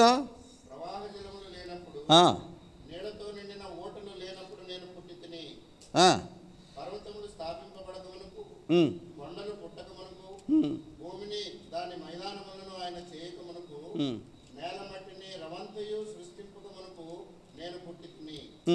ఆయన ఆకాశ విశాలమును స్థిరపరిచినప్పుడు, మహాజలముల మీద మండలమును నిర్ణయించినప్పుడు నేను అక్కడ ఉంటిని. ఆయన పైన ఆకాశమును స్థిరపరిచినప్పుడు, జలధారులను ఆయన బిగించినప్పుడు, జలములు తమ సరిహద్దులు మేరకుండునట్లు ఆయన సముద్రమునకు పొలిమేరను ఏర్పరిచినప్పుడు, భూమి యొక్క పునాదులను నిర్ణయించినప్పుడు నేను ఆయన యొక్క ప్రధాన శిల్పినై అనుదినము సంతోషించుచు నిత్యము ఆయన సన్నిధిని ఆనందించుచు నుంటిని. ఏం కనపడుతుంది ఇక్కడ? క్రియేషన్కి ముందు ఆయన ఉన్నాడు. ఇదంతా క్రియేషన్ ముందు ఆయన ఉన్నాడు. తర్వాత ఏముంది? తర్వాత ఆయన కలుగు చేసిన పరలోకమును బట్టి పరలోకమును బట్టి సంతోషించుచు నరులను చూచి ఆనందించుచు నుంటిని. నరులను చూచి ఆనందించుడిని. నరులను చూచి ఎక్కడ చూశాడు ఆయన? నరులను మనము మన పోలిక చొప్పున నరులను చేయదము. వారు సముద్రపు చేపలను, ఆకాశ పక్షులను, భూమి మీద ప్రతి జీవిని ఏలుదురు. ఆదికాండం 1వ అధ్యాయం 26వ వచనం కదా, చదవండి. ఏముంది? ఆదికాండం 1.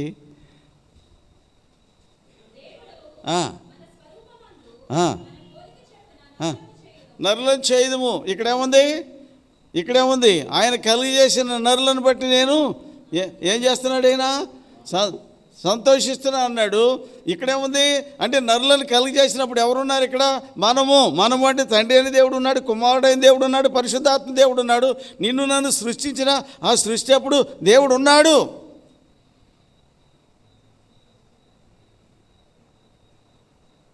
రైట్. ఒక ప్రశ్న. ఆదికాండం 1:1 మీకు వచ్చిన మాటలే కదా. ఆదియందు భూమి ఆకాశములను సృజించాను. ఆదికాండం 1:1. ఇది మోషే 14వ శతాబ్దంలో మిద్యాన్ అరణ్యంలో రాశాడు ఈ మాట. In the beginning God created the heavens and earth. యోహాన్ రాశాడు బీసీ అంటే AD 95లో 95 క్రీస్తు శకము. ఆదియందు వాక్యము ఉండెను, వాక్యము దేవుని యొద్ద ఉండెను, వాక్యము దేవుడై ఉండెను యోహాన్ రాశాడు కదా. ఇది ముందా అది ముందా? బుర్రకు పద్దుని పెట్టండి, చెప్పండి. ఆదికాండం 1వ అధ్యాయం 1వ వచనం ముందు ప్రాముఖ్యత ఇస్తారా, లేకుంటే ఆదియందు వాక్యం ఉండను, వాక్యం దేవుని యొద్ద ఉండను, వాక్యం దేవుడై ఉండను దీనికి ప్రాముఖ్యత ఇస్తారు? దేనికి ప్రియారిటీ ఇస్తారు మీరు? ఏమండి? ఎందుకు? అది ముందు మాట కదా, దానికి ఇవ్వాలి కదా ప్రియారిటీ. ఆయన లేకుండా కలిగినది ఏది? ఆయన లేకుండా కలగలేదంటే ఆయనే లేనప్పుడు భూమి ఎక్కడి నుంచి వచ్చింది?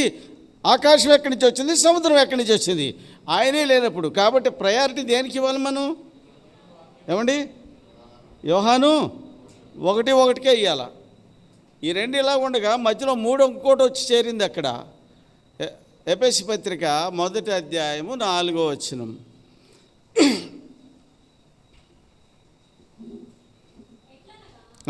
తన ప్రియుని యందు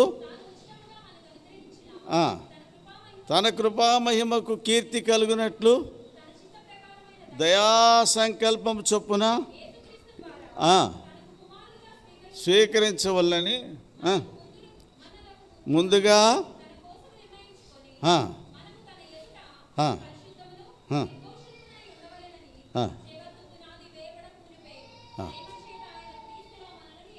ఎప్పుడు ఏర్పాటు చేసుకున్నాడు? అదెప్పుడండి? కొంచెం ఫాస్ట్ మీరు షార్పెన్ చేయాలి మీ మైండ్ని. యోహాను సువార్త 1:1 దానికి ఫస్ట్ ప్రియారిటీ ఇచ్చారు. ఇప్పుడు నెక్స్ట్ ప్రియారిటీ దేనికి ఇవ్వాలి? జగత్ పునాది వేయబడక మునిపి అంటే ఆదికాండం 1:1 తర్వాతనా, లేకుంటే దాని తర్వాత దాని ముందా? ఏమండి అమ్మా? దానికి ముందే దేవుడు మనల్ని ఎందుకు ఏర్పాటు చేసుకున్నట? మనము తన ఎదుట పరిశుద్ధులమును నిర్దోషమునై ఉండవల్లని.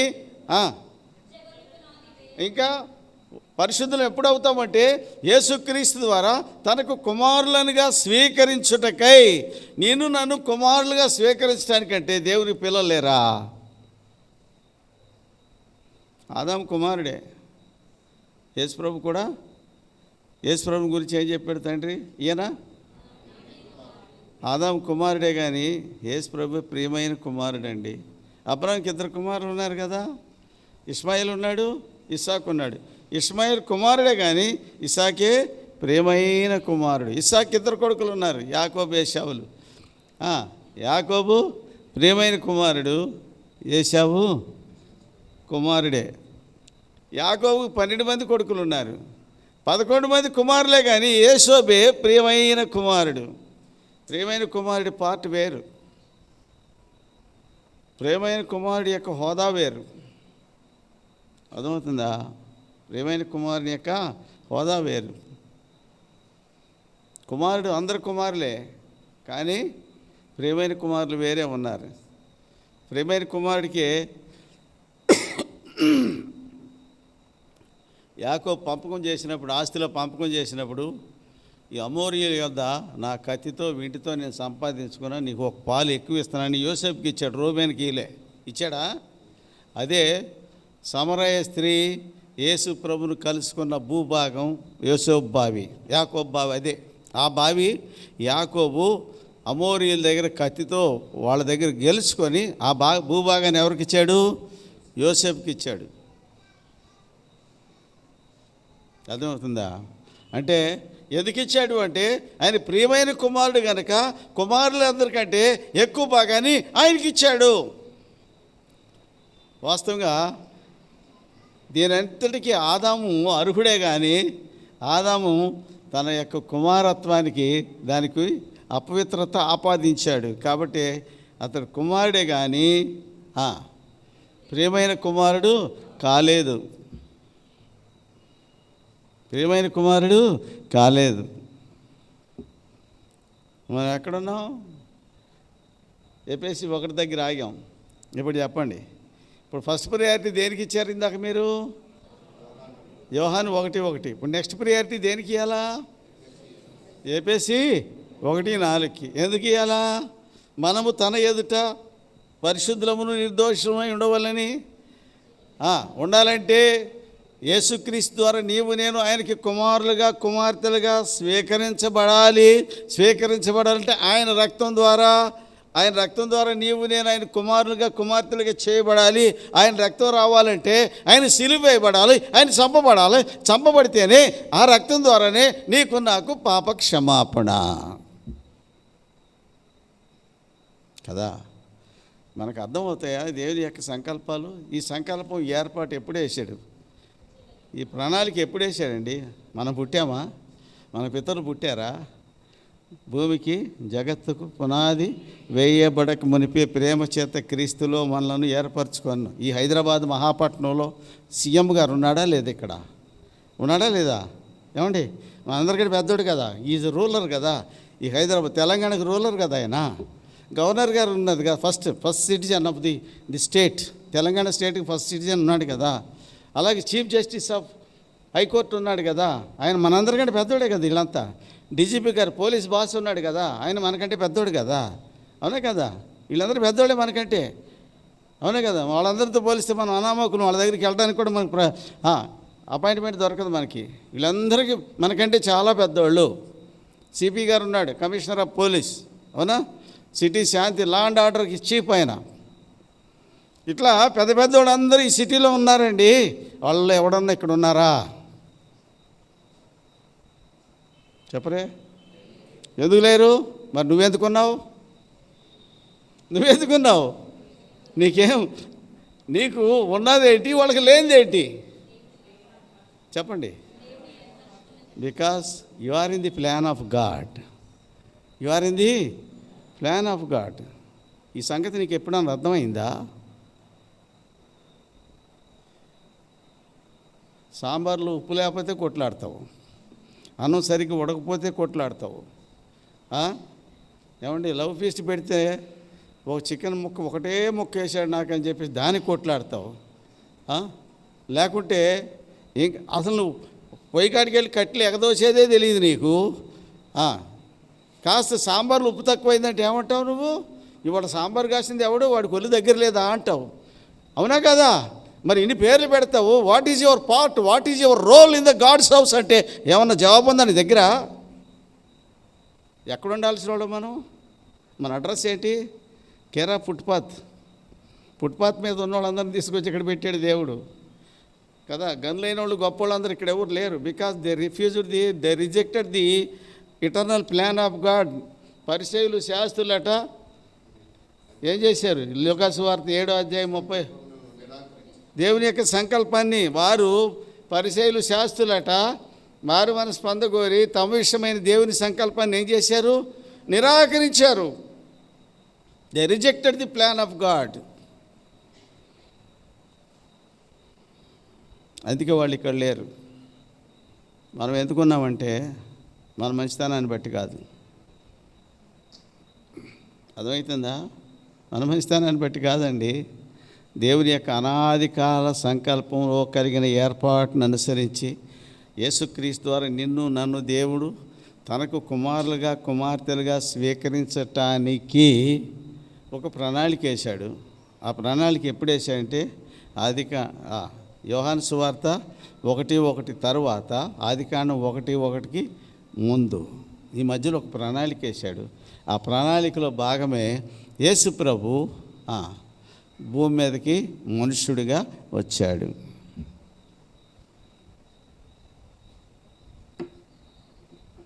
ఈయన ఎక్కడున్నాడు అసలు అంటే సృష్టి ఆరంభంలో, సృష్టికి ముందు ఎక్కడున్నాడంటే, సృష్టికి ముందుగా ఆది సంభూతుడు అనే పదం మనం చదివాం. కొలసీ పత్రిక 1వ అధ్యాయం 15వ వచనంలో. అదే సామెతల గ్రంథకర్త మహాజ్ఞాని అయిన సొలొమోను గారు చెప్పాడు 8వ అధ్యాయం 22వ వచనంలో. నేను ఆయన ప్రధాన శిల్పిని, అనుదినం ఆయన సన్నిధిలో సంతోషించు. ఆయన కలుగు చేసిన నరులను బట్టి, ఆయన కలుగు చేసిన భూమిని, ఆకాశాన్ని, సముద్రాన్ని, సృష్టిని బట్టి నేను సంతోషిస్తూ ఉన్న ప్రధాన శిల్పిగా ఉన్నాను అన్నాడు. ప్రధాన శిల్పి అంటే శిల్పి చేసే పనులేంటి? శిల్పి చేసే పనులేంటి? రూపాలు ఏర్పరుస్తాడు, అవునా కదా? ప్రధానికి రూపాలు ఏర్పరుస్తాడు. అంటే నిన్ను నన్ను సృష్టించిన దినాన నీకు నాకు రూపాన్ని, పోలికని ఇచ్చినవాడు ఆయనే. అందుకే ప్రధాన శిల్పి అనే పేరు వాడబడింది అక్కడ, అవునా కదా? ఆ మాట ఉందా లేదా? అవునండి. శిల్పాలకి రూపాలను ఇచ్చేది ఎవరండి? శిల్పి. ఆ శిల్పకారుడు ఎవరంటే ప్రభువైన యేసుక్రీస్తు. ఇంకా ఆయన గురించి హెబ్రీ గ్రంథకర్త ఏం రాశాడు? 1వ అధ్యాయం 1-3 వచనాలు. పూర్వకాలమందు నానా సమయంలో నానా విధములుగా ప్రవక్తల ద్వారా మన పితరులతో మాట్లాడిన దేవుడు ఈ దినములు అంతమందు కుమారుని ద్వారా మనతో మాట్లాడాను. ఆ తర్వాత ఆయన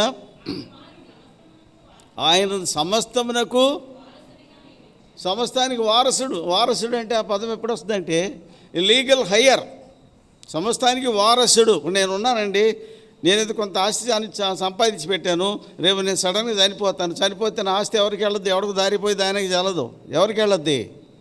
ఎవరికి వెళ్తుంది? నా కడుపును పుట్టిన పిల్లలే నాకు వారసులు, వాళ్ళకి వెళ్తుంది. అంటే యేసుప్రభు ఎవరు? ఆయన దేవుని కుమారుడు. కాబట్టి సమస్తానికి ఆయన ఆస్తి ఎంత? దేవుని ఆస్తి ఎంత? దేవుని ఆస్తిలో ఏమేమి ఉన్నాయి? ఏమండి ఏమున్నాయి? ఎప్పుడైనా ఆలోచించారా? లేవికాండం 25-23. లేవికాండం 25-23. భూమిని శాస్త్ర విక్రయం చేయకూడదు.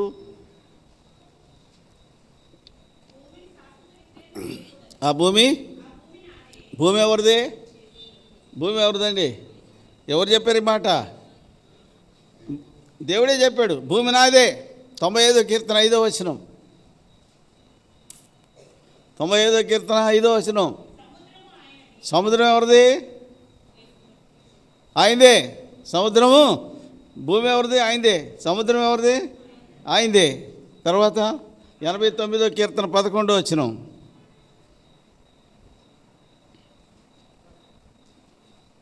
89 కీర్తన 11. ఆకాశము నీదే. ఆకాశం ఎవరిది? ఆయనదే. ఈతను రాశాడు కీర్తన. ఏమని రాశాడు? ఆకాశము నీదే, భూమి నీదే.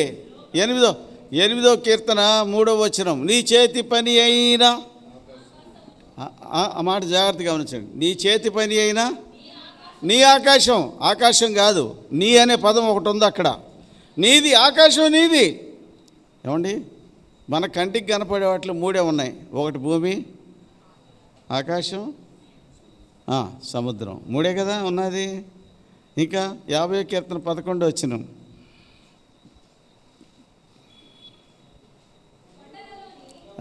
పది 11 చదవండి. అడవి మృగుల నీవు, 1000 కొండల మీద పశువుల నీవు నావే కదా. ఎవరు చెప్పారు ఈ మాట? నావే. దేవాదేవుడు చెప్పాడు ఈ మాట. అంటే ఎన్ని కొండలు ఉన్నాయి భూమి మీద? కొండలు మనకు తెలియదు లెక్క. ఆ లెక్క ఆయనే చెప్పాడు. ఎన్ని కొండలు ఉన్నాయి భూమి మీద? 1000 కొండలు ఉన్నాయట. ఎక్కడొక్కడ ఉన్నాయి మనకు తెలియదు. రోమ్లో 7 ఉన్నాయి, తిరుపతిలో ఒక 7 కొండలు ఉన్నాయి. ఏమండి, తిరుపతిలో 7 కొండలు ఉన్నాయి, హైదరాబాద్ చుట్టూ అక్కడక్కడ కొండలు ఉన్నాయి, ఎరుసలేం చుట్టూ కొండలు ఉన్నాయి. ఇట్లా ఇన్ని కొండలన్నీ లెక్క వేసుకుంటే మీకు ఓపుకుంటే తిరిగి వస్తే భూమండలం చుట్టూ ఒకసారి తిరిగి వస్తే ఎన్ని కొండలు లెక్క తేలది? ఆ లెక్క చెప్పాడు ఆయనే. 1000 కొండలు ఉన్నాయట. 1000 కొండల మీద ఏమున్నాయి? పశువులు ఉన్నాయంట. ఎన్ని పశువులు ఉన్నాయి మనకు తెలియదు. ఆ 1000 కొండల మీద పశువులని నావే. ఇది ఆయన సంపద. ఈ సంపద అంతటికి వారసుడు ఎవరు? ఎవరండి? నీకు హైదరాబాద్ పట్టణం 400 గజాల స్థలం ఉండి 4 ఫ్లోర్లు ఇల్లు ఉందంటే నీ కళ్ళు కింద నువ్వు కింద ఇంకా చూడు, పై ఇంకా చూస్తావు. నీకు మందిరానికే రావు నువ్వు. అవునే కదా? మరి ఇంత ఆస్తిపరుడు అయ్యుండి ఆయన ఆస్తి ఇది, ఈ ఆస్తి అంతటికి ఆయన వారసుడట. అర్థమవుతుందా? వారసుడు అనే పదం ఎప్పుడు వస్తుందంటే లీగల్ హైయర్ అంటే when there is a property then the legal heir occurs. Property ఉన్నప్పుడే ఎవరు వస్తారు? వారసుడు వస్తాడు. ఈ ప్రాపర్టీ ఏముందైంది? భూమి యొక్క వైశాల్యం ఎంత అండి? 12,000 డయా ఎంత? 12,000 కిలోమీటర్లు ఎంత ఉంది భూమి డయా? πr² కట్టండి, ఏమొస్తుంది? ఏరియా ఆఫ్ ది ల్యాండ్ వస్తుంది. సముద్రాల కొలత ఎంతో మనకు తెలియదు, అది మనకు తెలియదు, మనం ఎవరు సాహసం చేయలే. మరి ఆకాశం కొలత ఎంతో ఎవరికి తెలియదు, అది కూడా ఎవరు సాహసం చేయలే. మరి ఇది ఆయన సంపద, ఇది ఆయన ఆస్తి. ఈ ఆస్తి అందరికి వారసుడు ఎవరయ్య అంటే యేసుప్రభు వారు. ఈ ఆస్తిగా ఎవరు వారసుడు అంటే ఆయన సమస్తమునకు వారసునిగా నియమించాను. ఈ ఆస్తి అంతటికి వారసునిగా ఆయన పెట్టాడు తండ్రి. ఇప్పుడు చెప్పండి, ఒకప్పుడు ఈ ఆస్తి అంతటికి హక్కుదారుడు ఎవరంటే ఆదాం. ఆదికాండం 1వ అధ్యాయం 28వ వచనం. దేవుడు వారిని ఆశీర్వదించాను. ఎట్లనగా మీరు ఫలించి అభివృద్ధి పొంది విస్తరించి భూమిని నిండించి దాన్ని లోబర్చుకొనడి, సముద్రపు చేపలను ఆకాశ పక్షులను భూమి మీద ప్రాకు ప్రతి జీవిని ఏలుడి. ఆస్తి ఎవరిది? దేవుంది. హక్కుదారుడు ఎవరు? ఆదాము. ఏలేవాడు ఎవరు? ఆదాము. ఒకప్పుడు ఆదామే దీనికి హక్కుదారుడు. కానీ దీని ఏం చేశాడు? ఆదాం ఏం చేశాడు? వేరొక అన్యాక్రాంతం చేశాడట. ఎవరికి? దుష్టునికి. అందుకే వాడు వచ్చి అంటాడు యేసుప్రభు దగ్గరికి వచ్చి 4వ అధ్యాయం లూకాసు వార్త 6వ వచనంలో, ఈ లోకరాజ్యములను వాటి మహిమను ఆయనకు 1 నిమిషంలో చూపించాడంట. ఏ స్పీడ్తో తిప్పాడో తెలీదు. ఈ లోకరాజ్యములన్నిటినీ వాటి మహిమను 1 నిమిషంలో ఆయనకు చూపి, ఈ లోకరాజ్యముల మహిమయు ఈ అధికారం అంతయు నీకెత్తును, అది నాకు అప్పగింపబడి ఉన్నది. ఇశ్రాయేలు ధర్మశాస్త్రంలో ఒక విషయం ఉంది. ఎవడైనా ఒక ఆస్తిని అమ్మితే అది సునాద సంవత్సరంలో జూబిలీ ఇయర్లో 50వ సంవత్సరంలో ఏమవుతుంది? తిరిగి అమ్మిన వాడికి వస్తుంది. ఆదాం అమ్మలే. ఆదాం ఏం చేశాడంట? సాతాను చెప్తున్నాడు ఈ మాట, అది నాకు అప్పగించబడి ఉన్నది. అప్పగించాడు ఆదాం. అన్యాక్రాంతమైంది. ఎవరి సొత్తు? దేవుని సొత్తు. దేవుని సొత్తుని ఆదాం ఏం చేశాడు? అన్యాక్రాంతం చేశాడు. అందుకే ఆ సొత్తు అంతని దేవుడు ఏం చేశాడు? ఆ సొత్తుని హక్కుదారిని ఒక ఆయన నియమించాడు. ఆయనే ప్రభు అయిన యేసు. ఇది ఆయన ఆస్తి అండి. ఇది ఆయన ఆస్తి. ఫిలిప్పీయులకు 2వ అధ్యాయం 5-6 వచనాలు. ఈ మనస్సు మీరును కలిగి ఉండుడి, ఆయన దేవుని స్వరూపం కలిగిన వాడు. జాగ్రత్తగానండి ఈ మాట. దేవుని స్వరూపం. దేవుడు మహామహిమలో నివసించేవాడు, సమీపించలేని తేజస్సులో వసించు అమరత్వం కలిగిన వాడు దేవుడు. ఇప్పుడు సూర్యుడు ఉన్నాడు, 1000 కోట్ల కిలోమీటర్ల దూరంలో ఉన్నాడు. మనం సూర్యుని చూడగలమా? సమీపించగలమా? సూర్యుడు దేవుని సృష్టిలో ఒక భాగమే. దేవుడు సృష్టించిన సూర్యునికే ఎంత తేజస్సు, ఎంత ప్రభావం ఉంటే, ఇంత ప్రభావం, ఇంత తేజస్సు కలిగిన దేవుణ్ణి, సూర్యుడిని సృష్టించిన దేవుడు ఇంకెంత ప్రభావం గలవాడు. ఆయన మహిమ ఎంత గొప్పది. ఎవరైనా వెళ్ళారా సూర్యుని దాకా చంద్రమండలం దాకా వెళ్ళి వస్తున్నారు, కానీ సూర్యుని దాకా వెళ్ళడానికి ఎవరైనా సాహసం చేశారా? మరి సూర్యుని దాకా వెళ్ళడానికే నువ్వు సాహసం చేయకపోతే దేవుని దగ్గరికి వెళ్ళేది ఎప్పుడు? ఎవడును ఎప్పుడూ దేవుని చూడలేదు. తండ్రి రొమ్మును అద్వితీయ కుమారుడి ఆయనను బయలుపరిచాను. యోహాను సువార్త 1వ అధ్యాయంలో 18 వచనం ఉన్నట్టుంది. ఎవరు ఎప్పుడు దేవుని? మోషే అడిగాడు ఒక రోజున, ఎక్కడ సీనాయి పర్వతం దగ్గరికి వచ్చినప్పుడు, అయ్యా ఒకసారి నీ మహిమను నాకు చూపించరాదా అన్నట. అంటే 33వ అధ్యాయం నిర్గమకాండం 18వ వచనంలో ఏమన్నాడు దేవుడు? చదవండి. దయచేసి నీ మహిమను నాకు చూపమనగా నా మంచితనం అంతయు నీ ఎదుట కనపరిచేదని యెహోవాను నామం నీ ఎదుట ప్రకటించేదని. ఆయన అడిగింది ఏంటి, ఇది చెప్పింది ఏంటి? రెండింటికి జవాబులు పొంతనున్నాయా? ఆయన అడిగింది ఏంటి? మోషే నీ మహిమను నాకు చూపించవా అన్నాడు. ఈయనేమంటాడు అంటే అర్థం ఏంటి? మోషే నువ్వు నా మహిమను చూస్తే నువ్వు చస్తావు, నువ్వు నా బ్రతకాలంటే నువ్వు నా మంచితనమే చూడాలా. నువ్వు చూడాల్సింది, నేను బ్రతికించేది నా మంచితనమే. నా మంచితనం వెళ్ళినట్టు చూడు. ఒకసారి నా సమీపంలో ఒక స్థలం ఉన్నది, ఆ బండ మీద నువ్వు నిలబడాలా. నా మహిమ నేను దాటిపోవచ్చుండగా నేనేం చేస్తాను? నిన్ను కాపాడటానికి బండను ఏం చేస్తాను? చీలుస్తాను. బండ సందులో నేను ఉంచుతాను. దాటి వెళుచున్నప్పుడు నా చేతితో నిన్ను కప్పేది. నా వెనక పార్శ్వం నువ్వు చూసేదేవు కానీ నా ముఖము నీవు మరి ఎంత అంటే దేవుని చూడాలని అంత ఆశపడిన మోషేకు చక్కని మా పేరు ఉంది. మోషేను దేవుని ముఖాముగ్గా ద్వితీయోపదేశకాండం 34 అధ్యాయం ఆఖరులో యెహోవాని ముఖాముగ్గా ఎరిగిన మోషే వంటి ప్రవక్త ఇదివరకు ఇశ్రాయేల్లో పుట్టలేదు. ముఖాముగ్గా ఎరిగిన ప్రవక్త ఎవరున్నారండి భూమి మీద అంటే మోషేనే. మరి అలాంటి మోషేనే, ఆ మోషేకే దేవుడు ఏం చెప్తున్నాడంటే ఏ నరుడు నన్ను చూసి బ్రతకలేడు. కాబట్టి నువ్వు చూడాల్సింది నా మంచితనమే. నువ్వు నా మహిమను చూస్తే చస్తావు మోషే అన్నాడు కదా.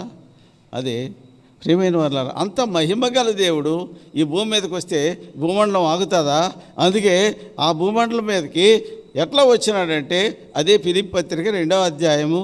ఆయన దేవుని స్వరూపం కలిగినవాడు, దేవునితో సమానముగా ఉండుట విడిచిపెట్టకూడని భాగ్యమని ఎంచుకొనలేదు, కానీ మనుషుల పోలికగా పుట్టి ఏ స్వరూపం?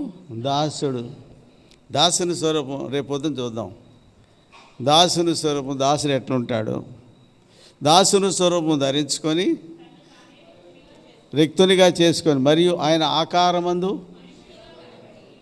ఆకారమందు మనుషుని ఆకారం ఎట్లా ఉంటుంది దేవుని దృష్టిలో?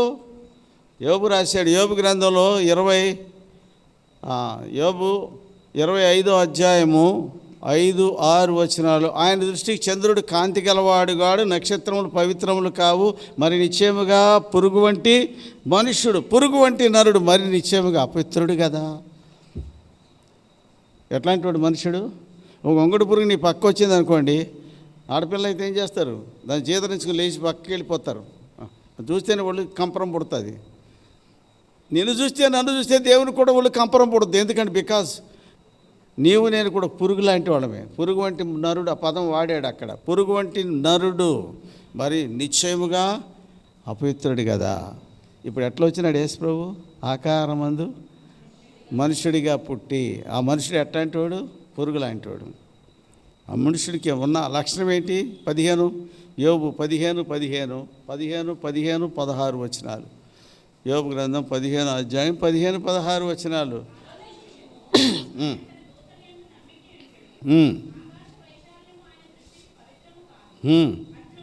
ఎట్లుండగా ఎట్లాంటి మనుషుడు? హేయుడు అంటే హేయుడు అసహ్యమైన వాడు. అసహ్యుడు ప్రకృతి, హేయుడు వికృతి. వికృత పదాన్ని వాడాడు మనుషుడికి. హేయుడు అంటే చెడిపోయినవాడు, అసహ్యం కలిగించేవాడు మనుషుడు. హేయుడు చెడినవాడు, నీళ్లు తాగినట్లు. అంటే వాడికి మంచినీళ్ళు, చెడ్డ పనులు చేయటం మంచినీళ్ళ పరాయమట. ఎవరికి? మనుషులకి. వాడికి ఆట అది. చెడ్డ పనులు చేయటం, మంచినీళ్ళు తాగినంత సుడుగా చెడ్డ పనులు చేస్తాడు మనుషుడు. మరి నిశ్చయముగా అపవిత్రుడు కదా. ఈ ఆకారంలో వచ్చాడు దేవుడు. ఆకారమందు మనుష్యుడిగా కనబడి మరణం పొందినంతగా. ఏ మరణం అది? శరీర మరణం. ఎవరికేస్తారు? రేపు చూద్దాం. మనం ఇక్కడ ఆగుదామా? టైం అయింది కదా, 9 అయిపోయింది. కాబట్టి because we have time constraints. కాబట్టి సమయాన్ని కూడా మనం పాటించాలా. కాబట్టి ఇక్కడ ఆగుదాం. ఎందుకంటే ఇది మనం వెళ్తూ ఉండాలి. ఇది సీరియల్ కదా, ధ్యానించుకుంటూ వెళ్దాం. ఎందుకంటే ఆయన గురించి ఒక రోజు కాదు, 2 రోజులు కాదు, 3 రోజులు కాదు, 1 సంవత్సరం పాటు చెప్పినా కూడా తిరగదు. Because is the man of this book. ఈ పుస్తకం అంతా ఆయన కోసం తిరుగుతుంది, ఆయన చుట్టూనే తిరుగుద్ది. ఆయన లేకుండా ఈ పుస్తకం లేదు. కాబట్టి ఈ గ్రంథం అంతా ఆయన కోసమే రాయబడేది, ఆయన చుట్టూనే తిరుగుద్ది ఇది. కనుక ఇక్కడ ఆగుదాం ఈ పూటకి. ఎక్కడి నుంచి వచ్చాడు ఆయన? దేవుని యొద్ద నుండి వచ్చాడు. ఎలా వచ్చాడు ఆయన? ఆకారమందు మనుషుడిగా కనబడ్డాడు. అలాంటి ఆయన దేవుని స్వరూపం కలిగిన వాడు, దేవునితో సమానంగా ఉన్నవాడు. ఆయనకున్న ఆస్తిపాస్తులు ఏంటి? భూమి అయింది, సముద్రం అయింది, ఆకాశం అయింది, 1000 కొండల మీద పశువులన్నీ ఆయనవే. సమస్తం ఆయన మూలముగా, ఆయన ద్వారా, ఆయన కోసమే కలిగినాయి. కలిగి ఉన్నది ఏది ఆయన లేకుండా కలగలేదు. ఇవంతా కూడా ఎవరి గురించి మాట్లాడుతుంది? This is the prehistory of the man. This is the prehistory of the man. ఆ మనుషుని యొక్క ముందు చరిత్ర ఇది కదా. మీకు కొన్ని విషయాలు మనం ధ్యానించాము. రేపు మరికొన్ని ప్రభు అనుమతి ఇస్తే మనం ప్రభు చూడడానికి, రేపు దినం చూడడానికి ఆయన రాకుండా ఆయన ఆలస్యం చేస్తే, రేపు ఒకవేళ దేవుడు మన జీవితంలో ఒక దినాన్ని అనుమతిస్తే will see it on tomorrow. ఓకేనా? రండి ప్రార్థనలోకి వెళదాం.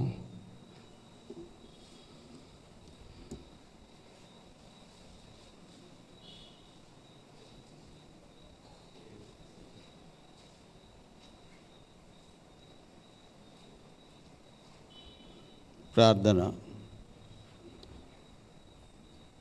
పరిశుద్ధుడైన మా తండ్రి, ఘనమైన మా గొప్ప దేవ, యేసుక్రీస్తు ప్రభు మా రక్షకుని ధనికరమైన, శ్రేష్టమైన, ఆశీర్వాదకరమైన, ఆశ్రయింపైన నామంలో రాత్రికాలం ఇదిగో ఈ మనుషుని గురించి మానవ హద్దుబాటులో కొన్ని విషయాలు ధ్యానించడానికి సహాయం చేస్తూ వచ్చారు. వందనాలు. మరికొన్ని విషయాలు విపులంగా రేపు ధ్యానించాలి. సహాయం చేయము, కనికరించము, ఆదుకొనము. బలహీనుని, బుద్ధిహీనుని విసిలు చాటును మరుగుపరిచి నీ ప్రజల మేలు కొరకు మాత్రమే జ్ఞాపకం చేసుకున్నాము. మీ కనికరం కోరుకుంటూ వందనాలు, స్తోత్రాలు చెల్లించుకుంటూ ఇక్కడున్న ఓ దేవా, నీ ప్రజల్ని, శేషాన్ని జ్ఞాపకం చేసుకోమని నమ్మదగిన దేవుడు కాపాడుతూ భద్రపరుస్తూ వస్తున్న దేవా, స్తోత్రాలు చెల్లించుకుంటూ మా రక్షకుడు యేసు నామములో ప్రార్థించి వేడుకుంటున్నాం తండ్రి. ఆమేన్.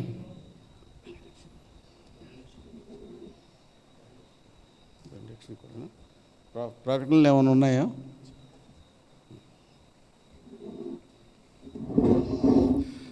దయచేసి ప్రకటనలు గమనించండి.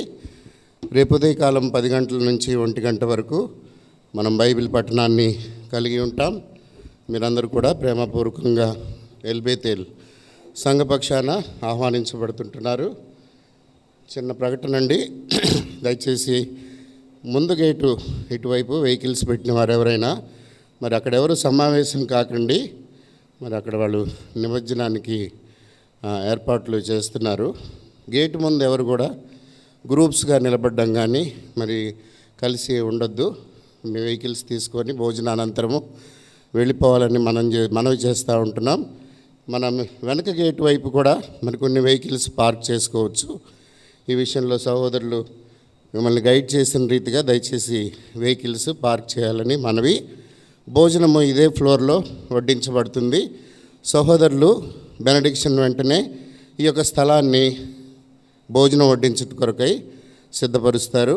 దయచేసి అందరూ కూడా భోంచేసి వెళ్ళాలని ప్రభు పేరట ప్రేమతో మనవి చేస్తూ ఉంటున్నాం. చివరి ప్రార్థన, చివరి ఆశీర్వాదం. రేపు ఉదయకాలం 10 గంటల నుంచి 1 గంట వరకు బైబిల్ పఠనాన్ని కలిగి ఉంటాం. బైబిల్ పఠనం అనంతరము ప్రేమ విందు అనంతరము మధ్యాహ్న కాలము బాప్తీస సాక్ష్యంల కార్యక్రమం కలిగి ఉంటాం.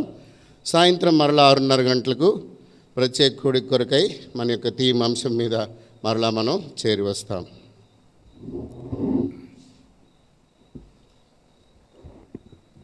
మన తండ్రి అయిన దేవుని ప్రేమ, మన ప్రభు అయిన యేసుక్రీస్తు వారి కృప, పరిశుద్ధాత్మ దేవుని యొక్క నిత్య సన్నిధి సహవాసము కూడి ఉన్న మనకు సార్వత్రిక సంఘంలో మన ప్రభు యొక్క రాకడ కొరకు సిద్ధపరచబడుచున్న ప్రియులైన వారిని కాపుదల్లో ఉంచి సంరక్షించి కాపాడుగాక. Amen. Praise the Lord. Thank you. ఏది సాంగ్ నంబర్ 1.